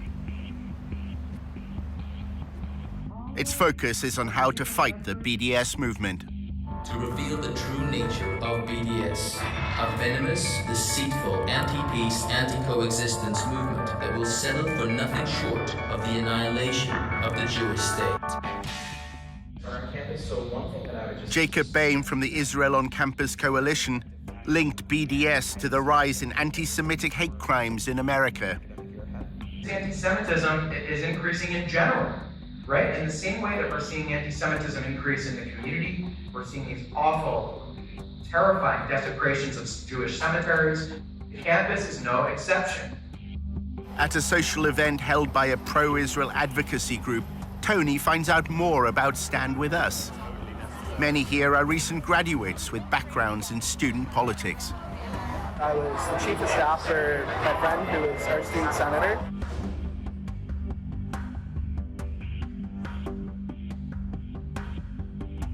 We had Stand With Us write some checks, but we didn't let them put their logo on it. It's just our names on the logo. We didn't want that association because on Berkeley campus, if you don't know, they hate Stand With Us. As well as working behind the scenes to provide funds, Stand With Us helps pro-Israel groups denounce students who support equal rights for Palestinians. We've used Stand With Us strategically on my campus to have them publish stuff when we wanted stuff published. One girl that was running for our student senate, her last name's Dick, Samaya Dick. The summer of 2014, the Gaza bombings happened. There's a lot of activity in the Bay Area, a lot of protests. You hear like, intifada, intifada, intifada. So, and I asked them, and I was like, oh, what does that mean? When Samaya stood for the Student Senate at Berkeley, the Arabic word meaning uprising inspired her election slogan. My last name means faith and governance, a way of life. There was other hashtags, so it was like Din for the Win, Din Dynasty, and didn't really like them. So when I launched my campaign, it just seemed fitting to launch it with, you know, hashtag Dintifada. She ran on the hashtag Dintifada as her like, Dintifada, her last name's Dick, Samaya Din. And we're like, this isn't okay. Stand With Us and launched a social media assault on Samaya's campaign and her character. We had a campaign party, it was a launch party, and an hour later, I'm getting all these messages.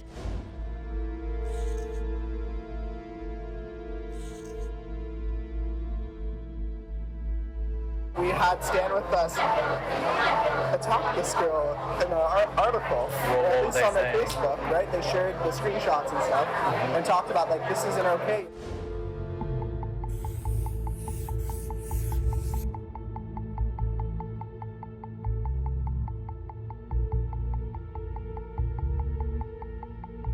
The next day, Stand With Us completely took my campaign slogan out of context. It's just an Arabic word, meaning uprising. And they redefined it to then serve their own purpose. The redefinition to me was killing of all Jews.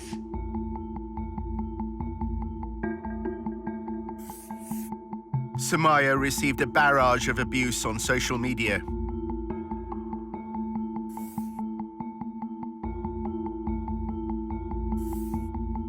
They called you a frustrated, sexually repressed woman. They said you were scum. They wanted to kick you out of the country.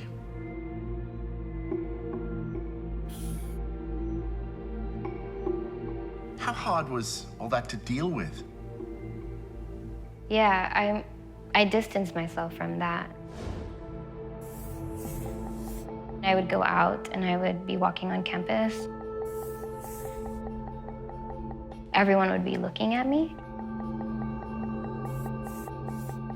I felt like I needed to hide. It took me 3 days. I didn't sleep. I was just like, what's going on? We don't want Stand With Us's name, on our name.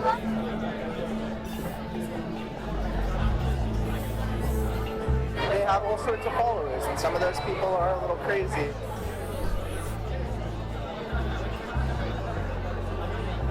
You have people that saying, that person should die.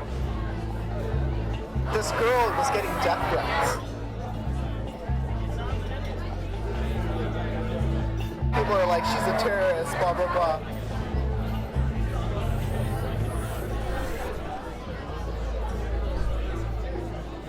How involved are they on campus politics then? Even if it's money, they get money, but it's rare that they put their name on something because the leadership that I helped create on that campus is aware that it ruins relationships. At the Israel on Campus Coalition in Washington, Tony discovered that the lobby is deliberately adopting a clandestine approach on campuses. We should stand behind our work, not in front of it. It's not helpful for Stand With Us to say to a pro-Israel student, or the Israel Project to say to a pro-Israel student, oh, sure, we'll help you, but you have to put our logo on it. We're working so closely with Stand With Us, and we have such a tight partnership with them today that it's totally seamless. Tony also discovered that anonymity is a key strand of the campaign against BDS. If one of these terrorists on campus wants to disrupt a pro-Israel lecture or something and unfurl a banner or whatever else, we're going to investigate them, look into bad stuff they've done. That stuff becomes very useful in the moment, and there are any number of ways to push it out. The only thing is that we do it securely and anonymously, and that's the key.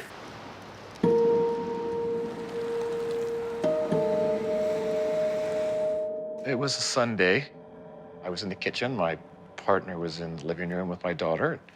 Came in with her laptop, and she said, "You've got to see this." Bill Mullen has been a campaigner for the BDS movement for years. His wife had been sent a link to a website containing a letter addressed to her. This letter purported to be by a former student who said that she had been sexually harassed by me, and she had found other students at Purdue who had had the same experience, and she was writing this letter to tell their story. With the anti-Israel people, what's most effective, what we found, at least in the last year, is you do the opposition research, put up some anonymous website, and then put up targeted Facebook ads. Within a very short time, within about 48 hours, we were able to establish that these multiple sites that we had found attacking me had been taken out almost at the same time, and that they were clearly the work of the same people. Every few hours, you drip out a new piece of the opposition research. It's psychological warfare. Drives them crazy. One of the accounts said that in the process of supposedly putting my hand on her, I'd invited her to a Palestine organizational meeting. And I thought, well, you're sort of putting your cards on the table there, whoever you are. We found out that a student at Purdue, who I work with, had also been targeted.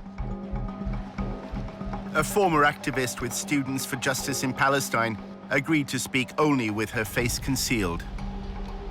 It said that I would get drunk and go and have sex with multiple guys, and that's just a huge attack on my character and a massive lie. My parents were very upset. They immediately told me to quit my involvement with SJP. They either shut down or they spend time responding to it and investigating it, which is time they can't spend attacking Israel. That's incredibly effective. The main focus was to attack my reputation and my character, pretty much to mess with me so that I don't want to continue my involvement with SJP. It was really an attempt by people who didn't know us to think, maybe I can destroy this marriage at the very least. Maybe I can cause them horrendous personal suffering. The same letter purporting to be harassment to my wife used the name of our daughter. I think that was the worst moment. I think we thought, these people will do anything. They're capable of doing anything. Could you send me some of these websites? I'd be very curious just to see what they look like. I couldn't. You couldn't, okay. But, you know, Canary Mission is a good example. Canary Mission is highly, highly effective to the extent that we monitor the Students for Justice in Palestine and their allies. I remember it was the morning I was getting ready for school. I was about to graduate at this point, in a pretty cheery mood, I'd say. I got a Facebook message from one of my friends. She goes, "Hey, Marcel, I don't mean to freak you out, but I think you should see this." I click on it, and then I see it's a picture of me, and it's my name, and it's a profile about me.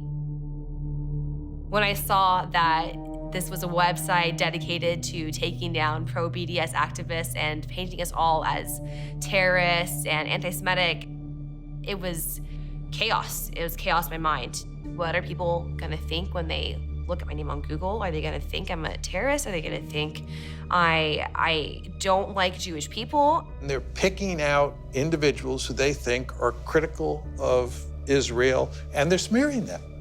And they're telling them that what's going to happen here is if you don't cease and desist from acting like this, we in the end will do much to destroy your career. A few years later, these individuals are applying for jobs within your company. Canary Mission's promotional video threatens to pass these smears on to prospective employers. To ensure that today's radicals are not tomorrow's employees. It was shattering to me because I had to look for a job, I had to start my life, and now I had this website smearing my name before I even got a chance to really make a name for myself.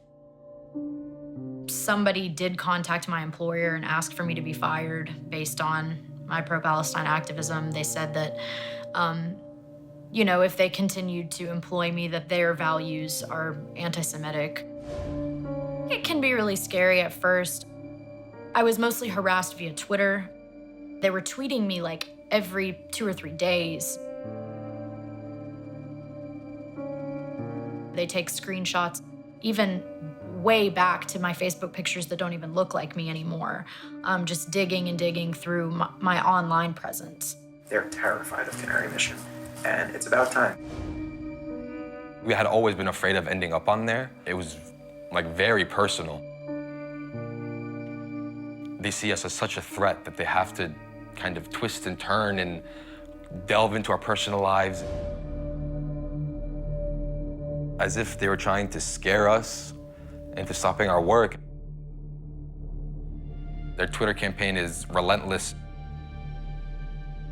Every picture that I post on Facebook, it goes onto one of their websites with every tweet that I put in. Every hashtag I post on Instagram, it goes into one of their files.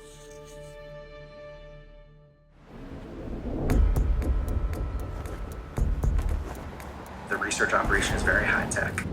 When I got here a few years ago, the budget was like $3,000. Today it's like $1.5 million or more. Probably it's like $2 million even at this point. I don't even know, it's huge. It's a massive budget.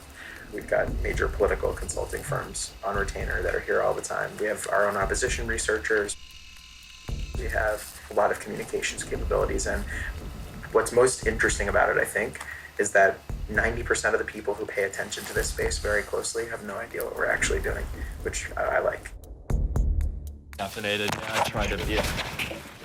As he left his meeting at the ICC, Tony reflected on the way Jacob Boehm had reacted to his questions about Canary Mission. We do it securely and anonymously, and that's the key. It sounds very similar to like a Canary Mission and that kind of thing. Is that, Yeah. Are you guys like in touch with them at all, or is there any kind of, no? No, Canary Mission is totally anonymous. Yes. Yeah, it's hard to figure out who's behind it. Canary Mission is highly, highly effective to the extent that we monitor the Students for Justice in Palestine and their allies. We're doing it back. I mean, not we, but this anonymous group. We don't know who's behind it. I would ask where they get their money from, because ultimately that tells you where the control is. In part 2, we reveal for the first time who set up and finances Canary Mission. He called a group of us to ask us what we thought. I told him actually I thought it was a bad idea, but he did it anyway. And how the pro-Israel lobby uses smears to try to change American law. Investigate us for what? For doing nothing wrong?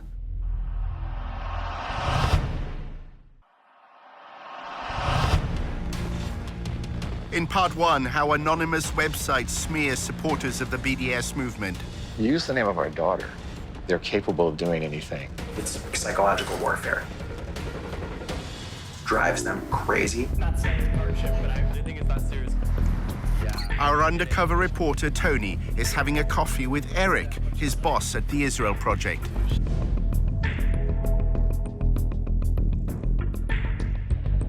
Tony wanted to find out more about Canary Mission. There's a guy named Adam Milstein who you might want to meet. He's a convicted felon.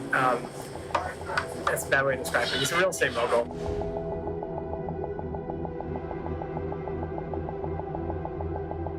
When I was working with him when I was at APAC, I was literally emailing back and forth with him while he was in jail. But he's loaded. I mean, he's close to $500 million. Adam Milstein has become a central figure in the lobby. His foundation funds numerous pro-Israel organizations. He also sits on the boards of AIPAC's National Council, the Israel on Campus Coalition, and Stand With Us. Our reporter filmed him alongside Jacob Boehm from the Israel on Campus Coalition at the Stand With Us conference in Los Angeles. The two men had lengthy private discussions. Milstein is close to probably the wealthiest donor to the pro-Israel lobby, Sheldon Adelson. Adelson's money helped Milstein expand the Israeli-American Council into a major new force within the lobby.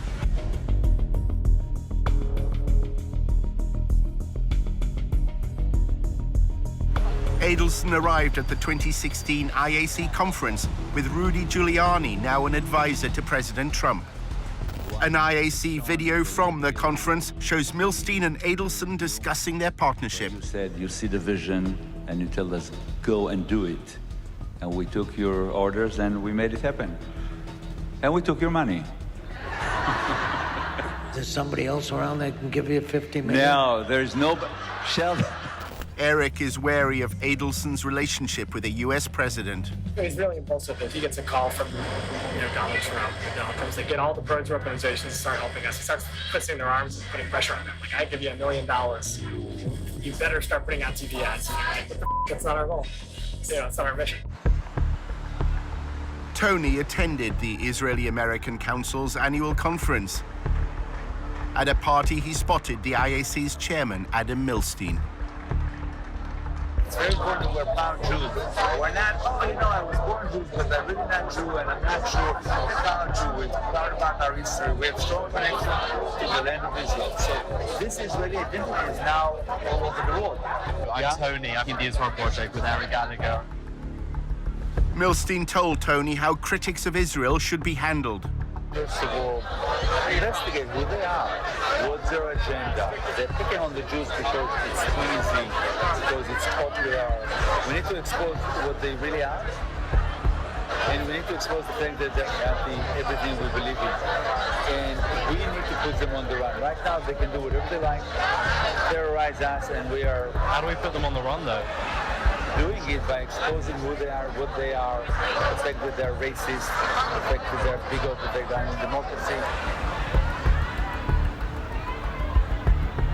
Do you think there's a good role to just naming them as anti-Semites? Not just anti-Semites, it's too simple. We need to present them for what they really are. They're anti-freedom, they're anti-Christian, they're anti-democracy. That's what we need to do. Numerous groups from the pro-Israel lobby were attending the conference.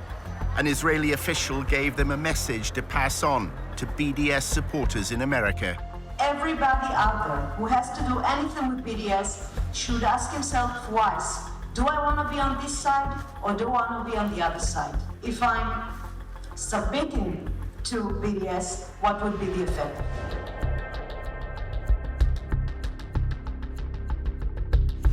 We've got the budget. We can bring things to the table that are quite different. In episode 1 of The Lobby USA, Tony discovered that the Israeli government has launched a covert campaign to gather information on American citizens.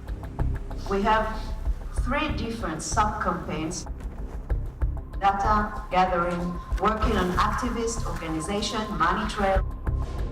The Israeli official named one organization that was a partner in its covert campaign, the Foundation for Defense of Democracies, or FDD.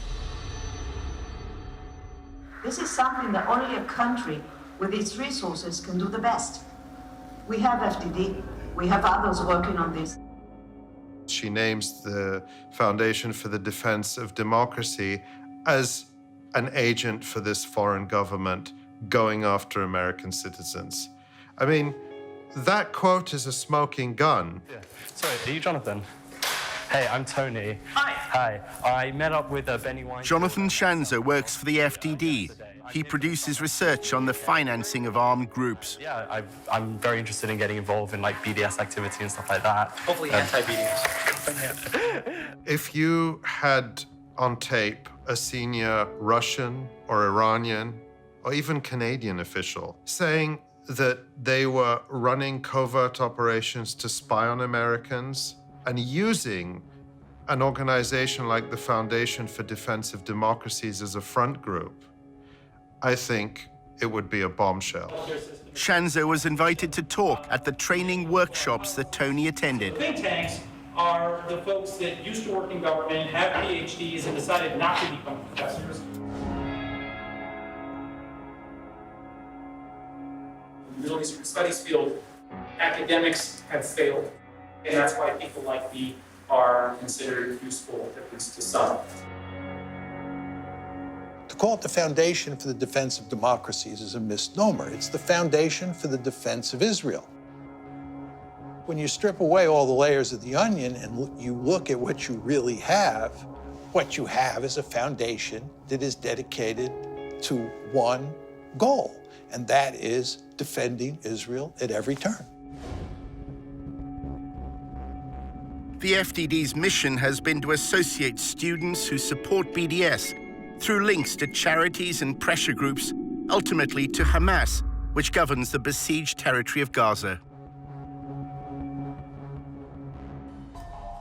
We found out that there was a coordinator who was being paid to make sure that the activists from a certain group called SJP, Students for Justice in Palestine, who was working with all the different SJP chapters around the country to make sure that they all have the same message.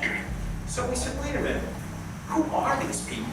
That kind of sounds like a little bit like a network. We took a little bit of a deeper dive. We found out that there was one organization that was in fact the mothership. Schanzer's mothership is a group called American Muslims for Palestine.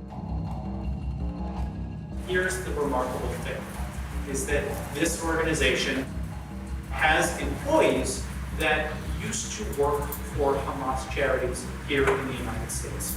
Many employees, as a matter of fact. They used to work for the Holy Land Foundation. Does that name ring a bell to anyone? The Holy Land Foundation was the largest Islamic charity in the United States. In the aftermath of 9/11, the government accused it of funding terrorism. With this action, we go beyond the Al-Qaeda network to target groups whose violent actions are designed to destroy the Middle East peace process. Hamas emerged as a resistance movement, challenging Israel's occupation of Palestinian land. The United States lists it as a foreign terrorist organization. 5 members of the Holy Land Foundation were later convicted of sending money to Hamas. Almost 90% of all those Arab and Muslims that were targeted in the United States post 9/11 were targeted because of their engagement with the Palestine issue. They had nothing to do with being members of Al-Qaeda, have no relationship whatsoever to what's so-called transnational terrorism. There's been a very strong trend from Israel and its advocates since the September 11, 2001 attacks to portray Israel as part of a civilizational war where Israel is on the Western side and Israel's critics are on the side of the terrorists. According to reports in Israeli newspapers in 2008, Prime Minister Netanyahu said 9/11 had been good for Israel. The attacks had swung American public opinion in its favor.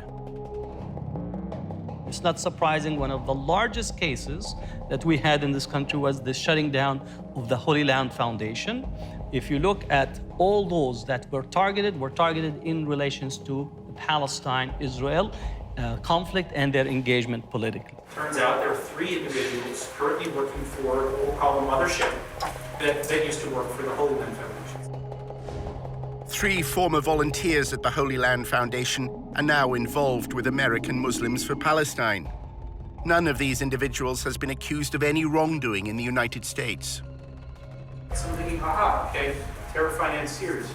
I used to do this for a living. I used to work for the Treasury Department tracking terrorist money. I know these guys. What's going on here? We have no affiliation with any foreign organization. We don't receive money from overseas.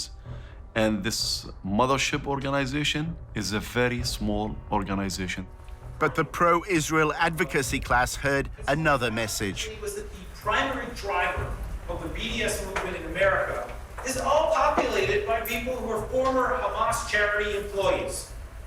This is not a grassroots organization. This is not a grassroots movement.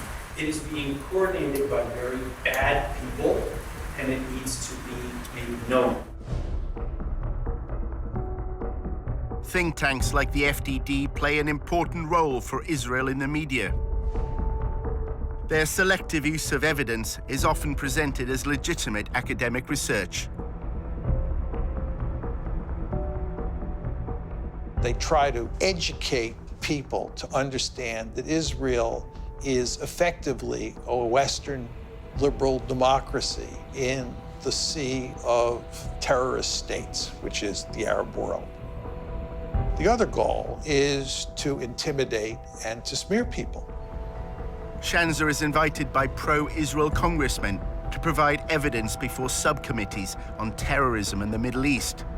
He uses them to insinuate that prominent activists for Palestinian equal rights are linked to armed groups. AMP's founder and president, Hatem Bazian, was one of 2 featured speakers at a 2004 fundraising dinner in California. Incidentally, the other speaker at this dinner was Mohammed Al-Mazain, who is currently in jail for his role in the Holy Land Foundation and for providing financial support to Hamas. When you enter it into the congressional record, now people are begin to think that there's some legitimacy to it. So this dumping of utter nonsense and garbage into the congressional record, into a legitimate hearing, will have an effect down the line. There's also Osama Abu Ershad. He is currently the National Coordinator and Policy Director for AMP. Mr. Abu Ershad also runs a pro-Hamas newspaper in Virginia. They made Palestine as a front on the war on terrorism. It was Al-Qaeda that attacked the United States. It wasn't Hamas or any Palestinian organization. It was Al-Qaeda. I should note here that our open source research did not indicate that AMP or any of these individuals are currently involved in illegal activity. He himself, in his testimony in Congress, he says, we have no evidence of any wrongdoing by this organization, but still you have to investigate them. So investigate us for what? For doing nothing wrong? The fact it's rubbish does not mean that people don't listen to it, right? Shanzer's allegations that American students are somehow connected to armed groups in the Middle East has become part of the lobby's attempt to demonize BDS. Organizations that have spread throughout the world via a network of carefully constructed proxies. We should promote the fact that, according to Jonathan Shanzer, knows terrorism, he said a group of people who were actively funding Hamas have now formed a group, American Muslims for Palestine. Shanzer, testifying, said they're a leading driver of the BDS campaign. They're the most important sponsor and organizers of SJP.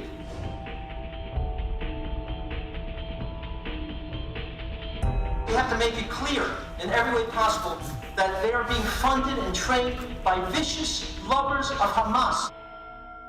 Hello there. Hi, hi. Hi everyone, how's it going? Tony spoke again to his contacts at the Allgemeine newspaper. They want him to go undercover at a rally supporting BDS. They want Tony to find a connection between the activists he's supposed to spy on and the Holy Land Foundation.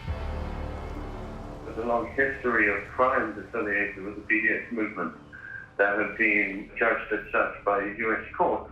For example, the Holy Land Foundation. Are these people still active and present within the movement? Who seems to be the people running the show here? Is there any acknowledgement of any sponsors? This is an incestual business. You know, they're all interconnected. This is not me just spouting off because I'm paranoid. There have been actual cases, like the Holy Land case that happened a few years ago. A lot of these guys had worked with those people, and they themselves have not yet been indicted, but they're all interconnected. Part of the reason why that is so crucial is because when you're making lines from one organization to the other, eventually you make a line to Hamas, to Hezbollah, to Iran. Sounds good. Well, we're grateful to have you. Let's see how it goes. While he considered his undercover mission for the Allgemeine, Tony set up a meeting with Jonathan Schanzer. It was at the office of the Foundation for Defense of Democracies.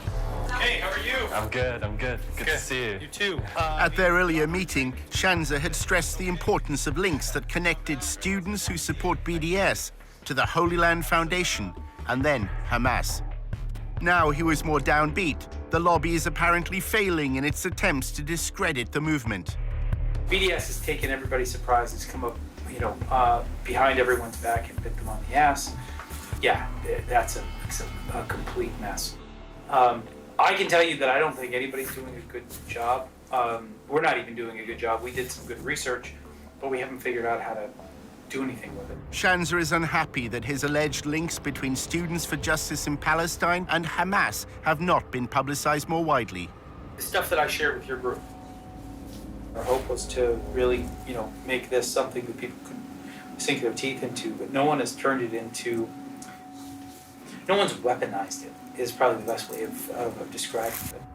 The slurs the lobby once relied on are no longer working. Personally, I think anti-Semitism as a smear is not what it used to be. Schanzer's now trying to link BDS to a small Palestinian faction that once was involved in militancy, the Popular Front for the Liberation of Palestine. So you got Hamas on one hand, you got PFLP on the other. Sooner or later, this stuff will come to light. What have you found so far? We'll come out with something when I've got enough. We found indications that there could be some research to produce. Their strategy is to fill the pipeline of as much research and information that creates what I consider to be is the civil society assassination of Arab Muslim Palestinians in such a way that they will not have an entry into the debate. Schanzer claims he's found yet another means of discrediting the BDS movement, this time connecting it to the Muslim Brotherhood. The problem is the Muslim Brotherhood's not an illegal organization in the United States. So you can say that that's bad, but if there's no legal link, there's no, there's no law enforcement angle on any level, then it becomes really hard to win. The Muslim Brotherhood is a loose international movement which endorses the political expression of Islamic values. Congress is now considering designating it as a terrorist organization. They are moving right now with a bill to try to ban the Muslim Brotherhood movement. So the strategy that is being deployed, which is create the demonization, filling the garbage can with as much material as possible, especially from a Congress and Senate. We've been dealing with the radical Islam from the Islamic Republic since 1979, the Muslim Brotherhood since the 1920s. You've got the Islamic State, you've got the Islamic Republic.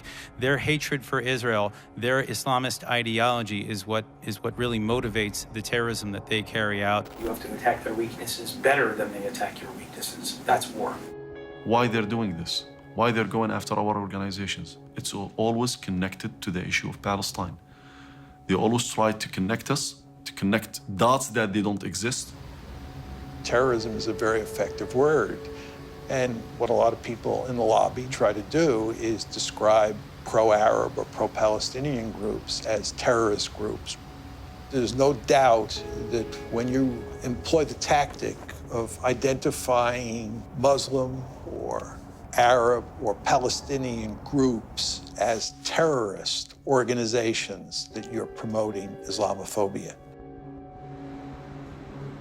Shanza is a popular speaker at the pro-Israel campus events that Tony attends. Hey, how are you? Good to see you. You too. Welcome. A panel discussion at George Mason University is an opportunity to promote the FDD's research to a friendly audience. My organization, FDD, earlier this year concluded a deep dive study into the fiscal and corporate sponsors of BDS, and we found several troubling connections to the Palestinian terrorist group Hamas, an Islamist supremacist organization that seeks nothing less than the annihilation of the state of Israel. I recently published research just this week showing that BDS groups get help from other Palestinian terrorist organizations like the Popular Front for Liberation of Palestine. The problem is that most students don't know who is behind BDS, and most Americans don't know, and this is why BDS is gaining traction. AMP is the de facto national leadership of Students for Justice in Palestine.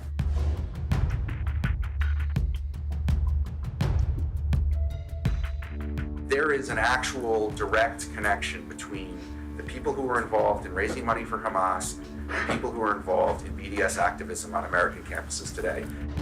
Pollock claims that SJP is just a front to hide the real agenda of American Muslims for Palestine.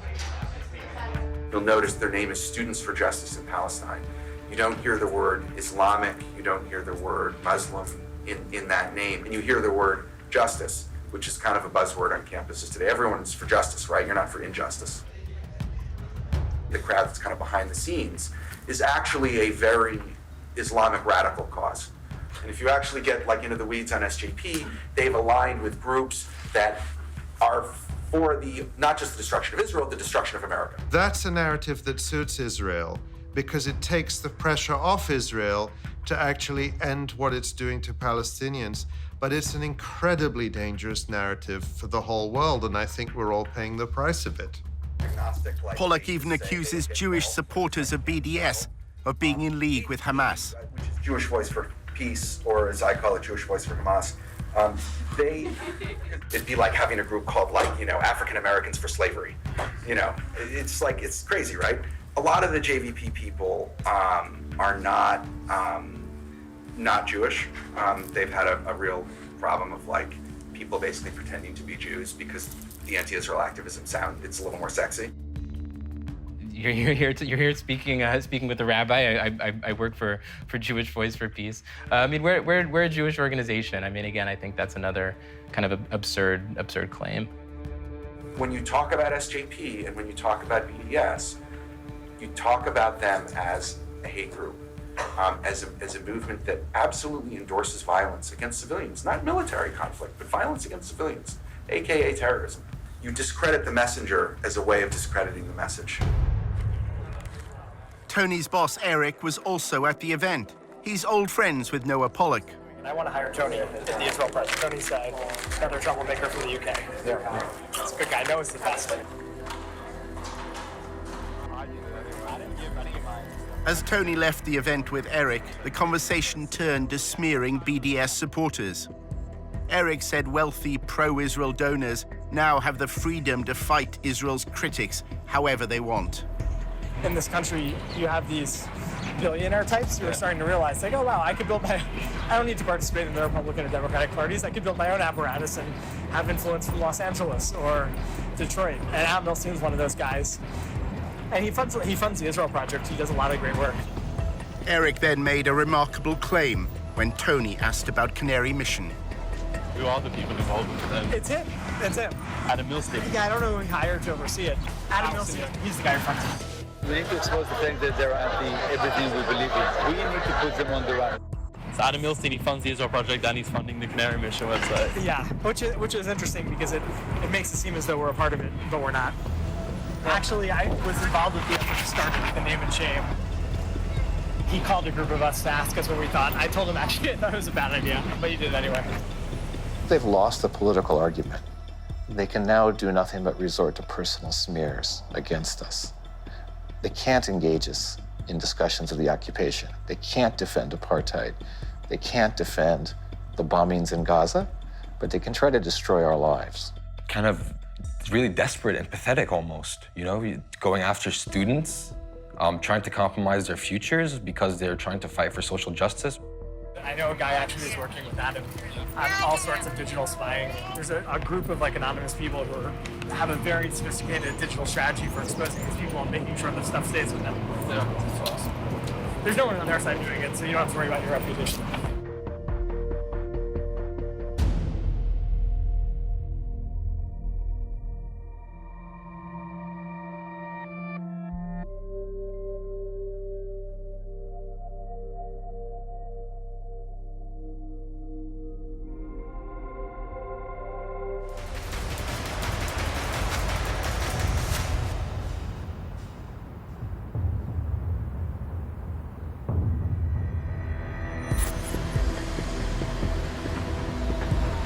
Our undercover reporter was attending a dinner at the annual conference of the Israeli-American Council in Washington. He met an American involved in the Israeli government's anti-BDS campaign. In my job, I get to work with every major news network, and I don't even do media. I do academic work. Every university president takes our calls, takes our meetings, works with us. There's a legitimate government organization.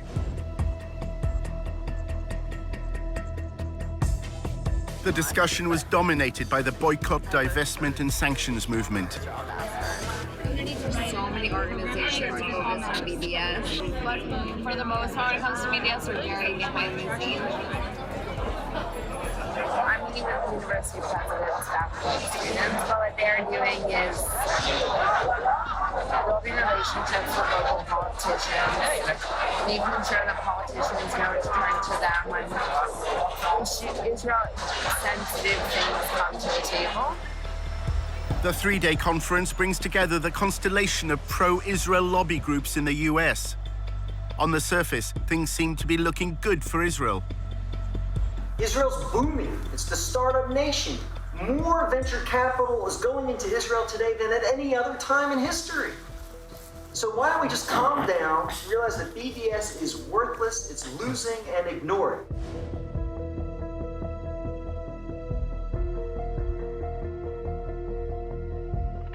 I don't think BDS was ever supposed to be about getting colleges to take their money out of Israel. So if we focus on the dollars, we could feel really good about ourselves. If we focus on the fact that an effort's being made to distance us, those who love Israel, from the rising generation, I think we need to worry. When you get to the millennials and the students, it's a bad situation. And it's getting to the point now where the majority is more favorable towards the Palestinians than the Israelis. While numerous speakers discussed ways to combat BDS, the lack of civil rights for Palestinians living under Israeli control was not raised. Nobody talks about the reason why BDS exists at all. What's the model for the BDS movement? The model is South Africa. So, was that a bad thing to do? An apartheid regime which denied equal rights to black South Africans was weakened and ultimately collapsed after a global economic and political boycott. They're worried that the BDS movement will get to the stature that the South Africa boycott got to. So they're trying to stop it now. Imagine if the apartheid regime of de Klerk were able to have a lobby in America that it was a crime to support that boycott. Imagine that. For nearly 2 decades, Israel's occupation was portrayed as temporary, while both sides pursued what's called a two-state solution. The two-state solution This is where the Palestinians get a state of their own in the occupied territories, i.e. the West Bank and Gaza. But there's a problem. Jewish-only settlements have continued to grow within the boundary of a proposed Palestinian state. Successive US governments have openly doubted whether a viable Palestinian nation is either possible or necessary. The settler agenda is defining the future of Israel. And their stated purpose is clear. They believe in one state, Greater Israel. In fact, one prominent minister declared just after the US election, and I quote, "The era of the two-state solution is over." I'm looking at two-state and one state, and I like the one that both parties like. I'm very happy with the one that both parties like. I can live with either one. If the choice is one state, Israel can either be Jewish or democratic. It cannot be both. More and more people are beginning to buy into the argument that Israel is turning itself into an apartheid state. It used to be the case that the word apartheid was never used with Israel. In order to discredit the apartheid label, the lobby has launched a campaign to try to co-opt black South Africans.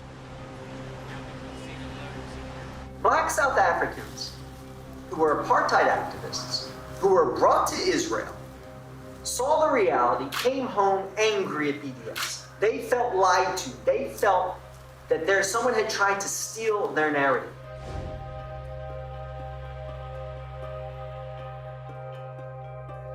This is an effective tool. Bringing these black South African, former BDS activists, now Israel supporters to American campuses. During his volunteership, Tony learned that the Israel Project has been developing a strategy called Stop Stealing My Apartheid. The plan is to feed articles written by black South Africans into the American media, claiming that BDS has distorted their history. If you're disgusted by segregation in this country, if you're disgusted by South African apartheid, then you should also be disgusted by Israeli apartheid. Another workshop was addressed by Israeli diplomats from consulates in the US. Black Lives Matter had attracted particular criticism after voicing support for the BDS movement. It appears that Israel's diplomats may be trying to challenge the apartheid label by canvassing support amongst African Americans. The major problem of Israel is with the young generation of the black community. Black Lives Matter starts there.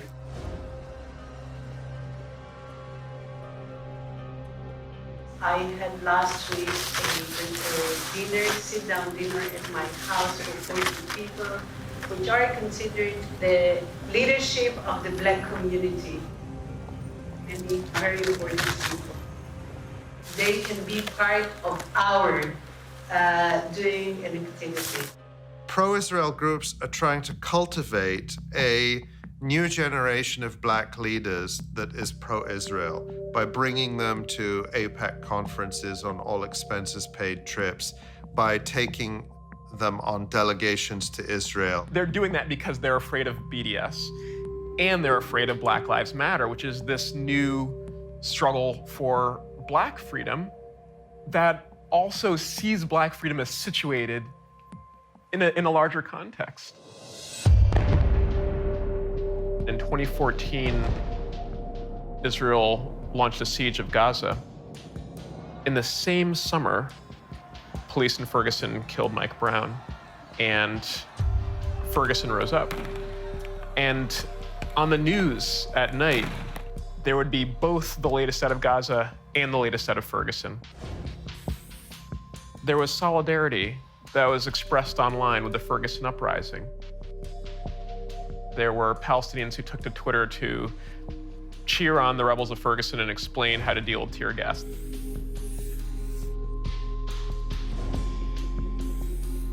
Israel's diplomats have responded by evoking the legacy of Martin Luther King, claiming that the campaign for Palestinian civil rights bears no resemblance to the civil rights movement in America. Dr. Clarence B. Jones, who wrote the draft speech for Martin Luther King, I Have a Dream. He was his lawyer, he was his close friend. He was somebody that I reached out to. He became a very close and personal friend.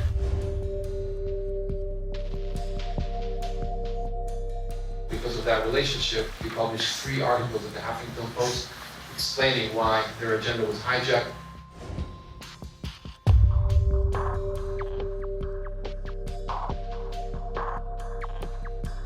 Martin Luther King will turn in his grave if he saw the anti-Israel tendencies or policies that are starting to emerge within Black Lives Matter.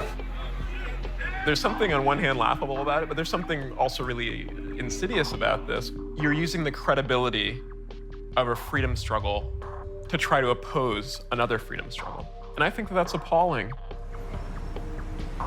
Soon after Black Lives Matter declared support for BDS, a fundraiser at a New York nightclub was suddenly cancelled. The venue's management said it didn't approve of the movement's stance on Israel. Tony was told by his boss, Eric, that the Israel Project was behind the decision. I don't know if you saw, but this club, ditched a Black Lives Matter event.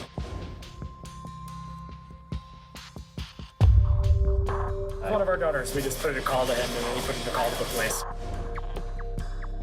Wow, to shut down this Black Lives Matter event. I think it's really appalling that a system in Israel has devised incredible and comprehensive ways to have a violent regime against Palestinians, that they would also invest resources into making sure to shore up support for that oppression here. One evening at the IAC conference, Tony met a prominent activist. He's associated with the hardline trend in the pro-Israel lobby. Noah Pollock argues that tough tactics are needed to counter the apartheid label.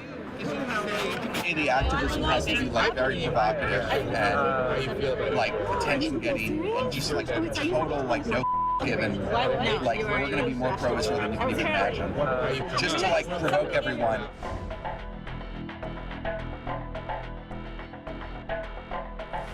Pollock believes the American public, unlike those in Britain, will accept his gloves-off strategy. The majority of Americans are pro-Israel. Whereas if you take a poll of Israel in the UK, it's just pure hatred of Israel. Your country, basically let half of Pakistan move in. So you have a different problem than we do here. Tony was told of a demonstration that Noah Pollock was organizing. A bus took protesters to an event organized by the pro-BDS movement, Students for Justice in Palestine. Hey man, I'm Tony. Marshall. Nice to meet you. This is one of those things where either it's going to be amazing and we're going to defeat BDS, or we're just broken. Well, you can't beat them, join them. I'm obsessed with winning, so I just want to win. So I want to win something. They don't win anymore. The protesters are on a fellowship program run by a conservative think tank called the Hoover Institution. The whole fellowship is described as you guys are being foot soldiers of the conservative movement. This is actually the first foot soldier activity that I think we've been forced to do. Tony, what's your connection to the conspiracy that we're all part of? Yeah, the Israel Project. So you can't not come. Their plan is to disrupt the National Conference of Students for Justice in Palestine. Marshall said that the pro-Israel protest had been poorly planned. It's a very fly-by-the-pants procedure. It was basically just Noah Pollock coming and being like, look, there are these jihadis who basically support suicide bombing, and they're at a campus, and you have to stop them. A chance to shout at Arabs? As we're leaving, we mentioned to our boss yesterday that we're going. She's like, oh yeah, that's mandatory. You need to go. While they've been told they have to take part in the protest, not everyone on the bus is convinced it's good for their reputation. Do you know what my worst nightmare is? I'm actually not kidding. It's a photo of Dion and I together. And we're just clearly identifiable. And they're like, oh, we're these traitors who sold out to the Jewish conspiracy for money. I'm like, we did. We cost $50,000 plus benefits. As the bus leaves, they discuss whether there's any point in staging the protest. I'm just skeptical. Of using the protesting tactic against them? That's not our demographic. They don't like. The reason protests work is when like the people involved really care about it and like want to be there. But then what are we supposed to do? Because they keep existing and they keep expanding, and no matter how many lawmakers come out against BDS, they keep growing. Well, no, you're right. Like we should do something, but at the end of the day, like the notion that the right is ever going to dominate any sort of campus protest is ridiculous. You can't just let them. No, I'm not saying that. I'm just saying. And that's what happened. If I were a high-level Jewish donor, I would be like a little more realistic about the expectations. So what would you do if you were a high-level Jewish? I continue to do what you're doing, which is focusing on the actual power structures that use power structures in themselves. Like the reality is, there's not a single college president in this country that would actually sign BDS. There is not a single. They all allow SGP to exist on their campus. Because of free speech, they cannot let them. So what are they supposed to do about it? When a protest is sponsored and organized by outsiders, but made to appear like a popular grassroots movement, it's known as astroturfing. So they did a really job of getting me excited to show up and protest. It's kind of the way you're putting it kind of sounds a bit like astroturfing. No. This is astroturfing. No, this is actually the definition. There's a bus. What does that mean? It's when you set up things. It's the difference between grassroots and astroturf. You're taking corporate money and you're manufacturing the image of a grassroots movement with corporate money by basically paying people to appear as activists. It just shows how little actual grassroots power they have and how all of their power is at the top. It's not that astroturfing is wrong, it's just that like your astroturf has to be like committed. We shouldn't have fellows saying, like, honestly, this is bad for my political career. The bus arrives at George Mason University, where Students for Justice in Palestine is holding its national conference. But the protesters can't find the conference hall. They just pull over and ask, hey, where are all the jihadis? The driver sees two students and stops to ask directions. One is wearing a headscarf. Oh, no. Come on. We're like, back to DC! Back to DC! I believe the comments said. No, go. Excuse me? Do you know where the Johnson Center is?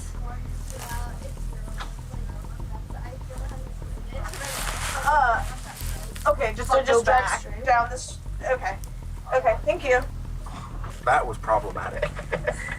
So this is off to a good start.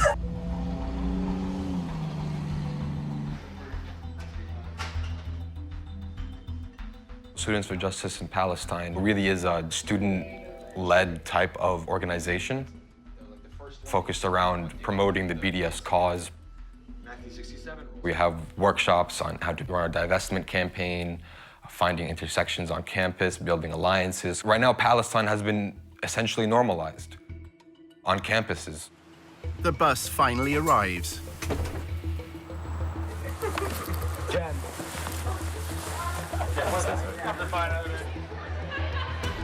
Noah Pollock's protest is not a student event. To avoid breaking university regulations, he's arranged a legal briefing. The SGP conference is on the 3rd floor, and we're going to go up and in a respectful and quiet way protest them. Yael is a legal expert and is going to talk a little bit about that. We are here, of course, as guests of the university, so we don't want to be accused of disrupting a school-sponsored activity.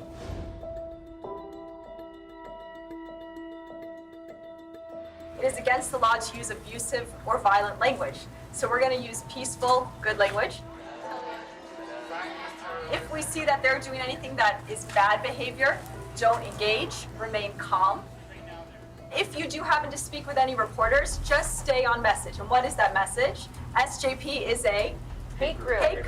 BDS is a hate movement. The only other thing you probably want to mention is that SJP endorses violence, terrorism, things like that. And you guys are going to be great. We're not there to provoke. We're not there to have any sort of incident at all. We're nice people. Tony's group of protesters then faced another obstacle. Wow, I don't know if you guys heard, we were stuck in an elevator. Yeah, I really like the area. With all the signs. They will shut us in an elevator. We had someone on the inside. Those anti-Semites. We start seeing groups of people coming towards us who don't seem familiar, and then brandishing Israel flags and then posters and signs. We have our people. Freed from the elevator, Tony joined the demonstration. We support democratic society, but if you don't want to, we denounce extremist groups. Hey, SJP, what do you think of this? You agree? Resistance? Child suicide bombers? How do you respond to such a wild accusation that's not grounded in anything and that's just designed to shift attention? Oh wait, we support suicide bombers. That's ridiculous. Before that? Social justice left supports radical terrorism. You don't want dialogue? We're here to talk to you. Turn your back. You'd think if like they were gonna do, they'd try to shake it up and mix it up with new accusations. We don't support radical Islamic terrorism in this country. We don't support suicide bombers. Cowards who kill children and women. They leave orphans. We don't support that. Kill babies in strollers. That'll bring peace. Yeah, Palestinian terrorists all over Israel. That would be it. Real baby killers, these terrorists. They kill women, they kill children, they don't care about anything. Rape women too, all the time. It takes a lot to hear this and not respond, and to turn your back to them and to not look back at them. Thank you, SJP. Good luck with your jihad. They were very frustrated at the fact that we weren't responding. They're saying, they're not even responding. They're not even responding. Look at how they wave a Palestinian flag in our country. Look at this. Despicable. These are the real basket of deplorables. These are the deplorables, people. They cower behind radical Islamism. They don't engage in dialogue because they can't win the war of ideas. There's no responding to our content, because there is no refuting our content. Our content is grounded in human rights, morality, ethics, international law. The staged protest had minimal impact on the students at George Mason University. But the headlines shared on social media tell the story Pollock wanted.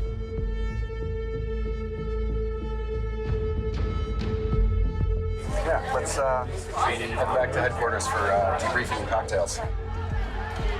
In part 2, a looming crisis for the lobby. AIPAC is not representative of the American Jewish community. There used to be actually widespread public support for Israel in the United States. The foundation that AIPAC sat on is rotting.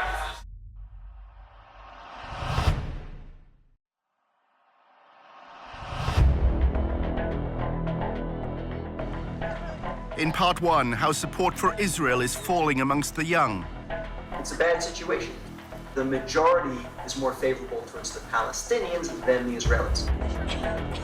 Child suicide bombers?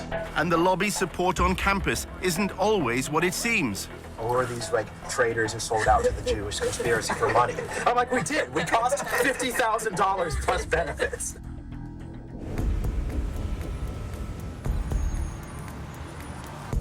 Tony went to see his boss at the Israel Project, which is known as TIP, for brunch. Eric told him why Jerusalem is a favorite hub for journalists covering the Middle East. One of the reasons why Israel's covered disproportionately is the overwhelming majority of journalists covering the Middle East are based in Jerusalem.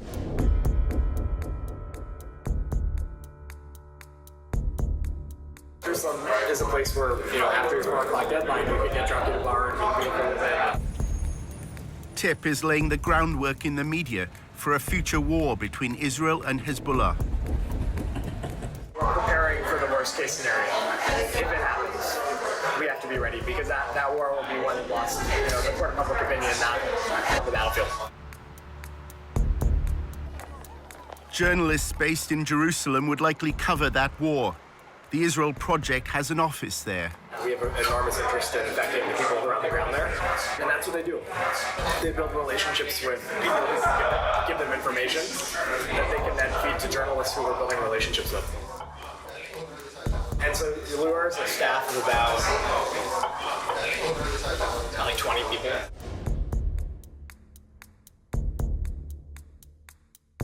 80% He was chief of staff at the Israeli embassy in D.C. for many years. He's a veteran of Israeli politics, but he was like spokesman for a bunch of government ministries. So he's got a real expertise in dealing with the press. He's an expert at making their jobs easier. So, for instance, we actually now, when there's a terror attack in Israel, our staff gets to the scene usually before the press does. Just because they are so good. They bulletproof vests on, they have cameras, and as soon as there's a Twitter attack, we have like 4 guys at the scene. Breaking news overseas, a shooting in the heart of Tel Aviv. He has this rapid response team where he has people strategically placed around the country. So if there's an attack, like the Sorona attack in Sorona Market in Tel Aviv. Clearly an attack on a soft target right now based on all the initial preliminary details we're getting from this very fast developing story. They take pictures and they get testimonies. By the time the press gets there, we do their jobs well. They need a quote, they need information, they need a picture, a video clip, and full service, shot. We just give them.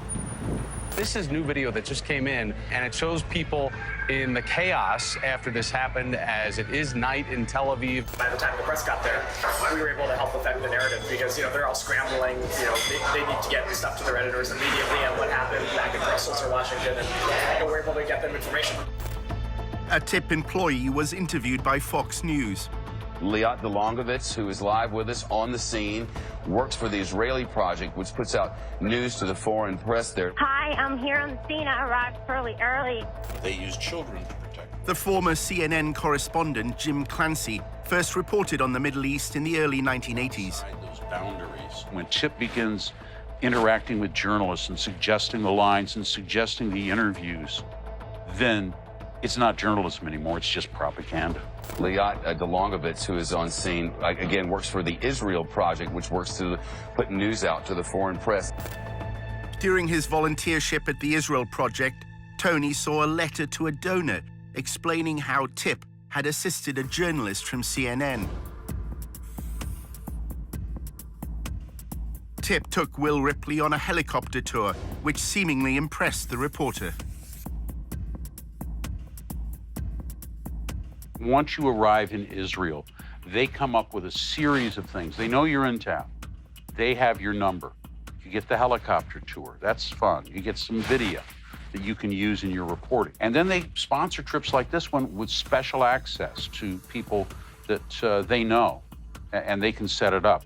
I visited the Israeli side of the border with Gaza and can tell you the tension there is palpable. Hamas leaders have stated that they are aggressively expanding their underground labyrinth of tunnels. This won't help. The safe room won't protect you from a tunnel attack. Not from that. It's a very compelling report, but it's based on an absolute lie. And there are even reports from some residents they are hearing digging underground. The premise of the report is that Palestinians are digging tunnels in order to come up into the bedrooms of Israeli children and to kidnap them or kill them or terrorize them. The document Tony saw claimed the TIP's influence created one of the fairest reports on Israel shown recently on a major broadcaster. For those living close to Gaza, it seems only a matter of time before it happens again. It keeps me awake at night. There isn't one recorded case of these tunnels being used to attack Israeli civilians. The report was presented solely from one side. The Israel Defense Forces say the average Hamas tunnel is 3 kilometers, nearly 2 miles, costing millions of dollars and tons of valuable concrete, resources badly needed by the long-suffering people of Gaza to rebuild their cities. TIP fully knows that if you're the journalist in Gaza who's doing a report with Hamas sources, your office is damn well going to require that you put in an Israeli voice to counter some of the things that are said there.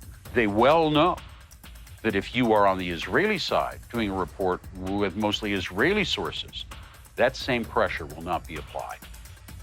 You will be allowed to go ahead without trying to get the other side of the story. Why is that? That's because TIP is powerful, and they're going to hold journalists to account. Dedicated to changing people's minds. TIP's promotional video explains its role. We don't attack the media. We become a trusted partner and resource, bringing integrity and facts to the coverage.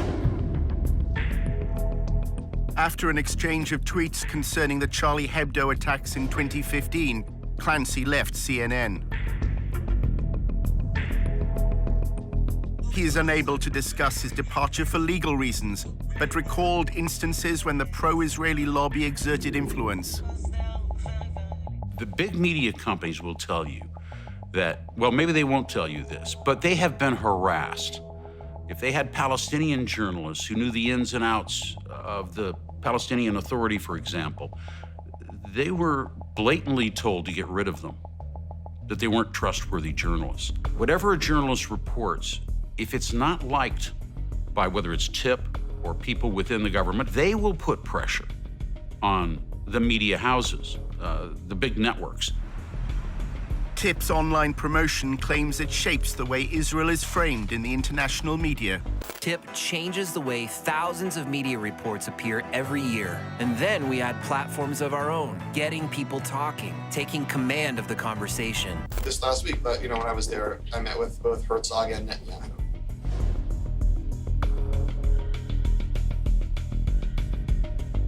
We exist to kind of articulate the reasons that the notion of a Jewish state is a good thing for us as Americans, and it's a good thing for Jews, and a good thing for Israel, and a good thing for the West, and a good thing for everybody.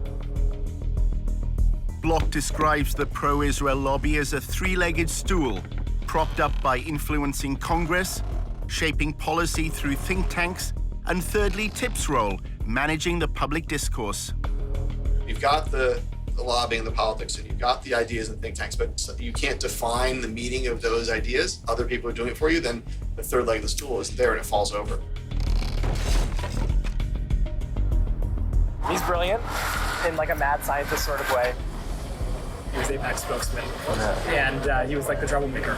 He's always breaking the rules, but always getting done. He's very effective at strategic communications and dealing with journalists. At AIPAC, he was the man. I mean, he could get anything on the front page of the Washington Post. The most effective thing you can do in Washington is both explain your point of view and explain why other people disagree with it. Everybody knows that people come with perspectives. Reporters and people, we live in a sophisticated world. But the question is, are you credible? The Israel Project gained notoriety in 2009 after an internal policy document was leaked. It was a phrasebook for pro-Israel advocates. Key phrases, words that work, were determined from focus groups. Israel wants peace. I want peace. We want to move forward in peace. We want to start negotiations immediately.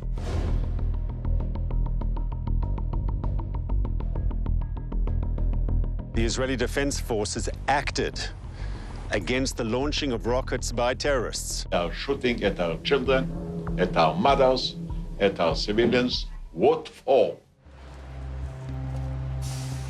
Stuff that's data-driven. We do a lot of polling.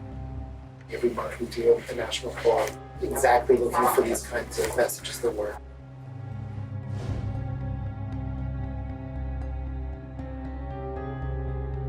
We know that people get these mostly from snipping headlines. So the headlines are very, very carefully messaged.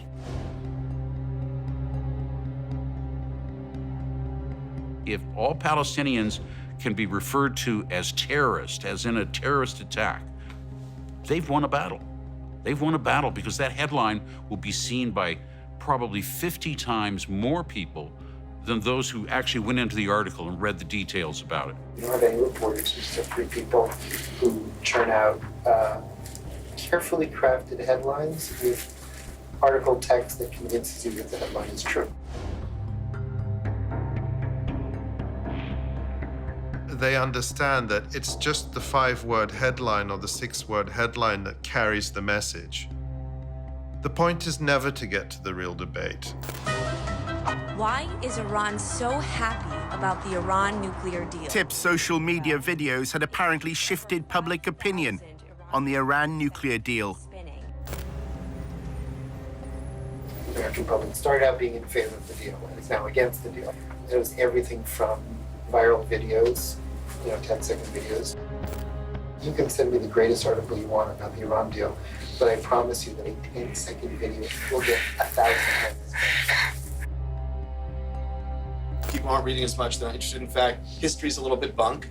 You know, a lot of people kind of come up now and there's this notion of postmodernism and nothing is true anymore. We are at this sort of interesting moment in time where we need to understand what it is that affects people's understanding and perceptions about what's right and what's wrong and how they work. This visual stimulus and stuff, how are people learning things? During his volunteership, Tony read an annual report to TIP's board of directors. It lauded their social media coverage of the 2016 shooting at Sarona Market in Tel Aviv. It said TIP's video was the most watched online content about the attack. The video claimed to show Palestinians celebrating the killing of Israelis, something the mainstream media overlooked. But this was not true. This image was taken in Ramallah 2 years earlier.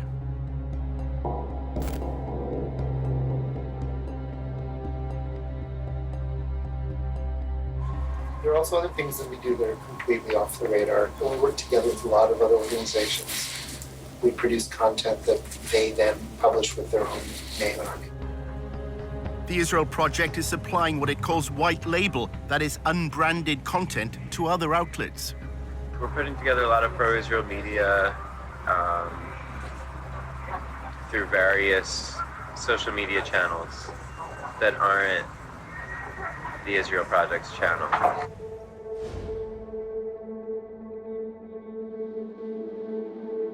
So we have a lot of side projects that we're trying to influence the public debate with. So that's why it's a secretive thing, because we don't want people to know that these side projects are associated with the Israel Project.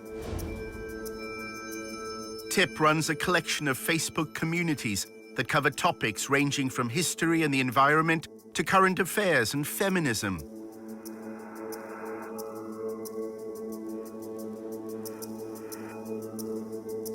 But their affiliations to the Israel Project are deliberately vague.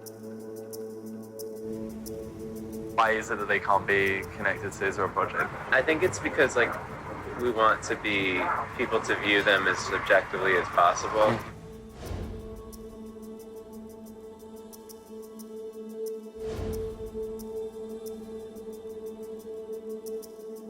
We have a team of like 13 people, and we're working on a lot of like videos, explainers. A lot of it is just random topics, and then maybe like 25% of it would be like Israel or Jewish based.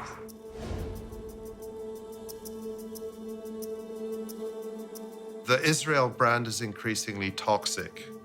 So you can't sell Israel directly. You have to have sort of other hip stuff that's just very innocuous, fun, and then from time to time you're going to slip something about Israel in.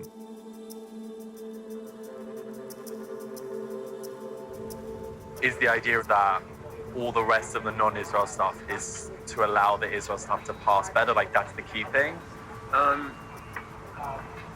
Just that we want to like blend in everything.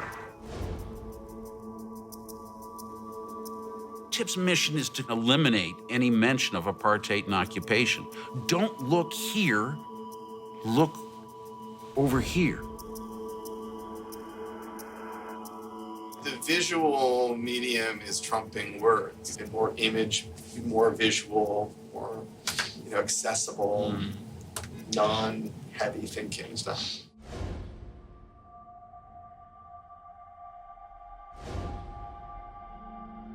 Kittens are easy to sell. Apartheid is a much harder product to get people to buy. More and more people will use the word apartheid when they talk about Israel. The end result is that the lobby has to work extremely hard today and will have to work even harder over time to defend Israel. And of course, in part, this means doing everything that can be done here in the United States and in the West more generally to discredit the BDS movement, because the BDS movement is so dangerous to Israel. Tony had gathered that the lobby's concern with BDS was not its economic impact, but a much wider threat to the power of the pro-Israel lobby. The specific potential of an immediate boycott, that's not a problem. What's a bigger problem is the Democratic Party, the Bernie Sanders people, bringing all these anti-Israel people, and the Democratic Party being pro-Israel is less of a bipartisan issue. And then, every time the White House changes, policies towards Israel change, and that becomes a dangerous thing for Israel. There is an actually important battle being fought on the campuses. For half a century, bipartisanship has been the cornerstone of AIPAC's success, as its website video explains. By some measures, Democrats and Republicans are more divided today than at any other time in the last 2 decades. But America's support for Israel transcends partisan politics.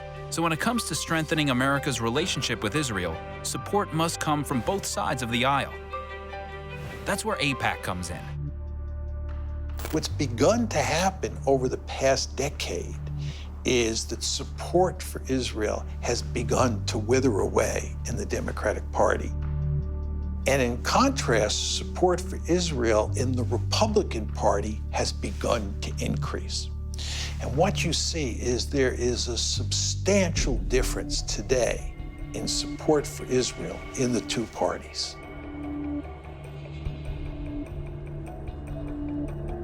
AIPAC has moved so far to the right that it's losing the young people. By the time of the next presidential election, Democrats will not glibly, in a debate, say they're running for president, and I love Israel, and I'm a diehard supporter of Israel. The terrain has changed dramatically. If you look at the changing demographics in the United States and what people's views are towards Israel and Israel's policies, it's only a matter of time before that trickles up to elected officials. I think it's inevitable.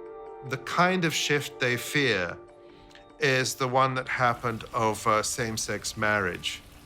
You know, it was only a short few years ago that high majorities in the United States were opposed to same-sex marriage. That change happened within the space of a decade. The Israel lobby will look at something like that and say it wouldn't take much for that kind of historic sea change to happen with respect for US support for Israel.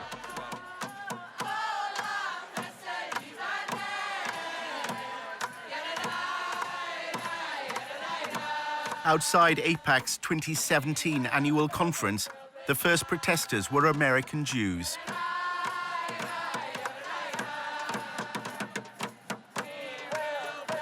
AIPAC is facing a challenge from the constituency whose views it was formed to represent. AIPAC does not represent the American Jewish community. A majority of American Jews are opposed to the policies of the State of Israel.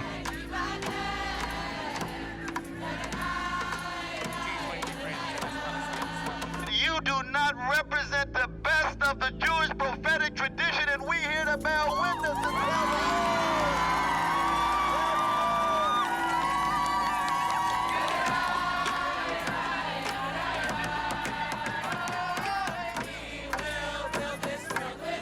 One of the groups involved was Jewish Voice for Peace.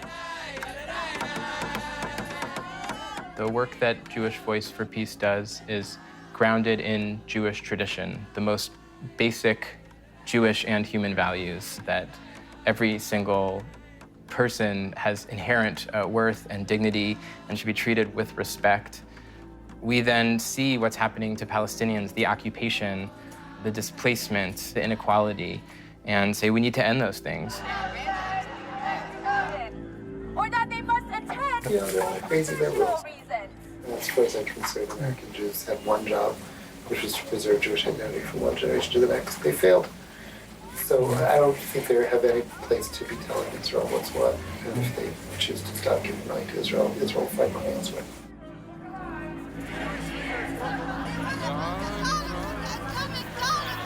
There were few pro-Israel demonstrators. Most wanted to project their strength through Israel's relationship with the United States.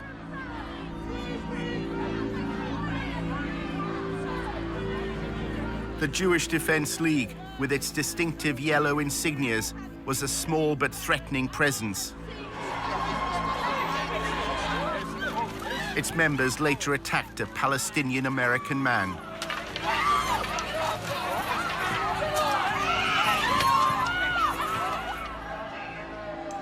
There's all sorts of survey data. For American Jews under the age of 30, only 32% said that a close attachment to Israel was important to them in terms of what it meant to be Jewish. The more and more young American Jews become aware of what the Israelis are doing to the Palestinians and how indefensible that is, at least in terms of Western values, the more difficult it will be to get those younger American Jews to feel a deep commitment to the state of Israel. I can't breathe!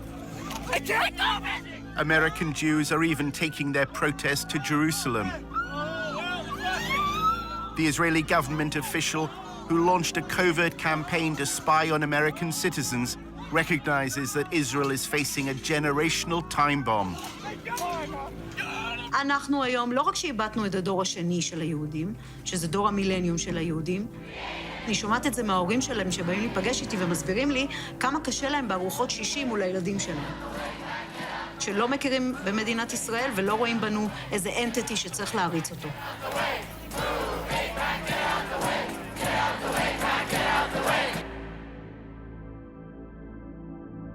During Tony's volunteership at TIP, his supervisor, Eric, said he's looking to a future when the pro-Israel lobby will be unable to rely on AIPAC's influence in Congress. He said they faced a major challenge and a big bowling ball was being hurled towards them. They needed to get on the bowling ball and start dancing.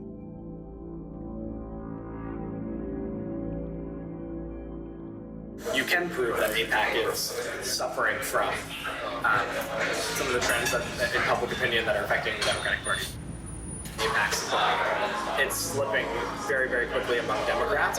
They're not going to be able to maintain the bipartisan support. So I always say that the foundation that AIPAC sat on is rotting. And there used to be actually widespread public support for Israel in the United States. And so I don't think that AIPAC is going to remain as influential as it is. I don't think AIPAC's the tip of the spear anymore, which is worrisome because who is?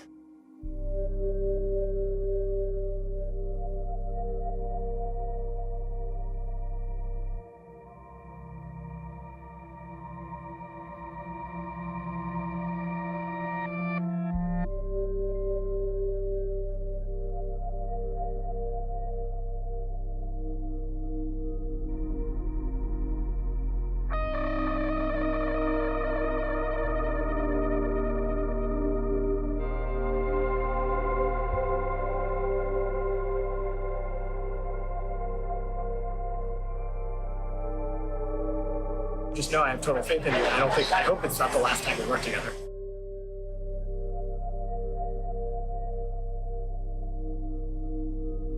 Full disclosure, I would love it if you came to work for me. I need someone who is like a team player, hardworking, excited, passionate, curious, well-rounded, well-spoken, well-written. You're all of those things.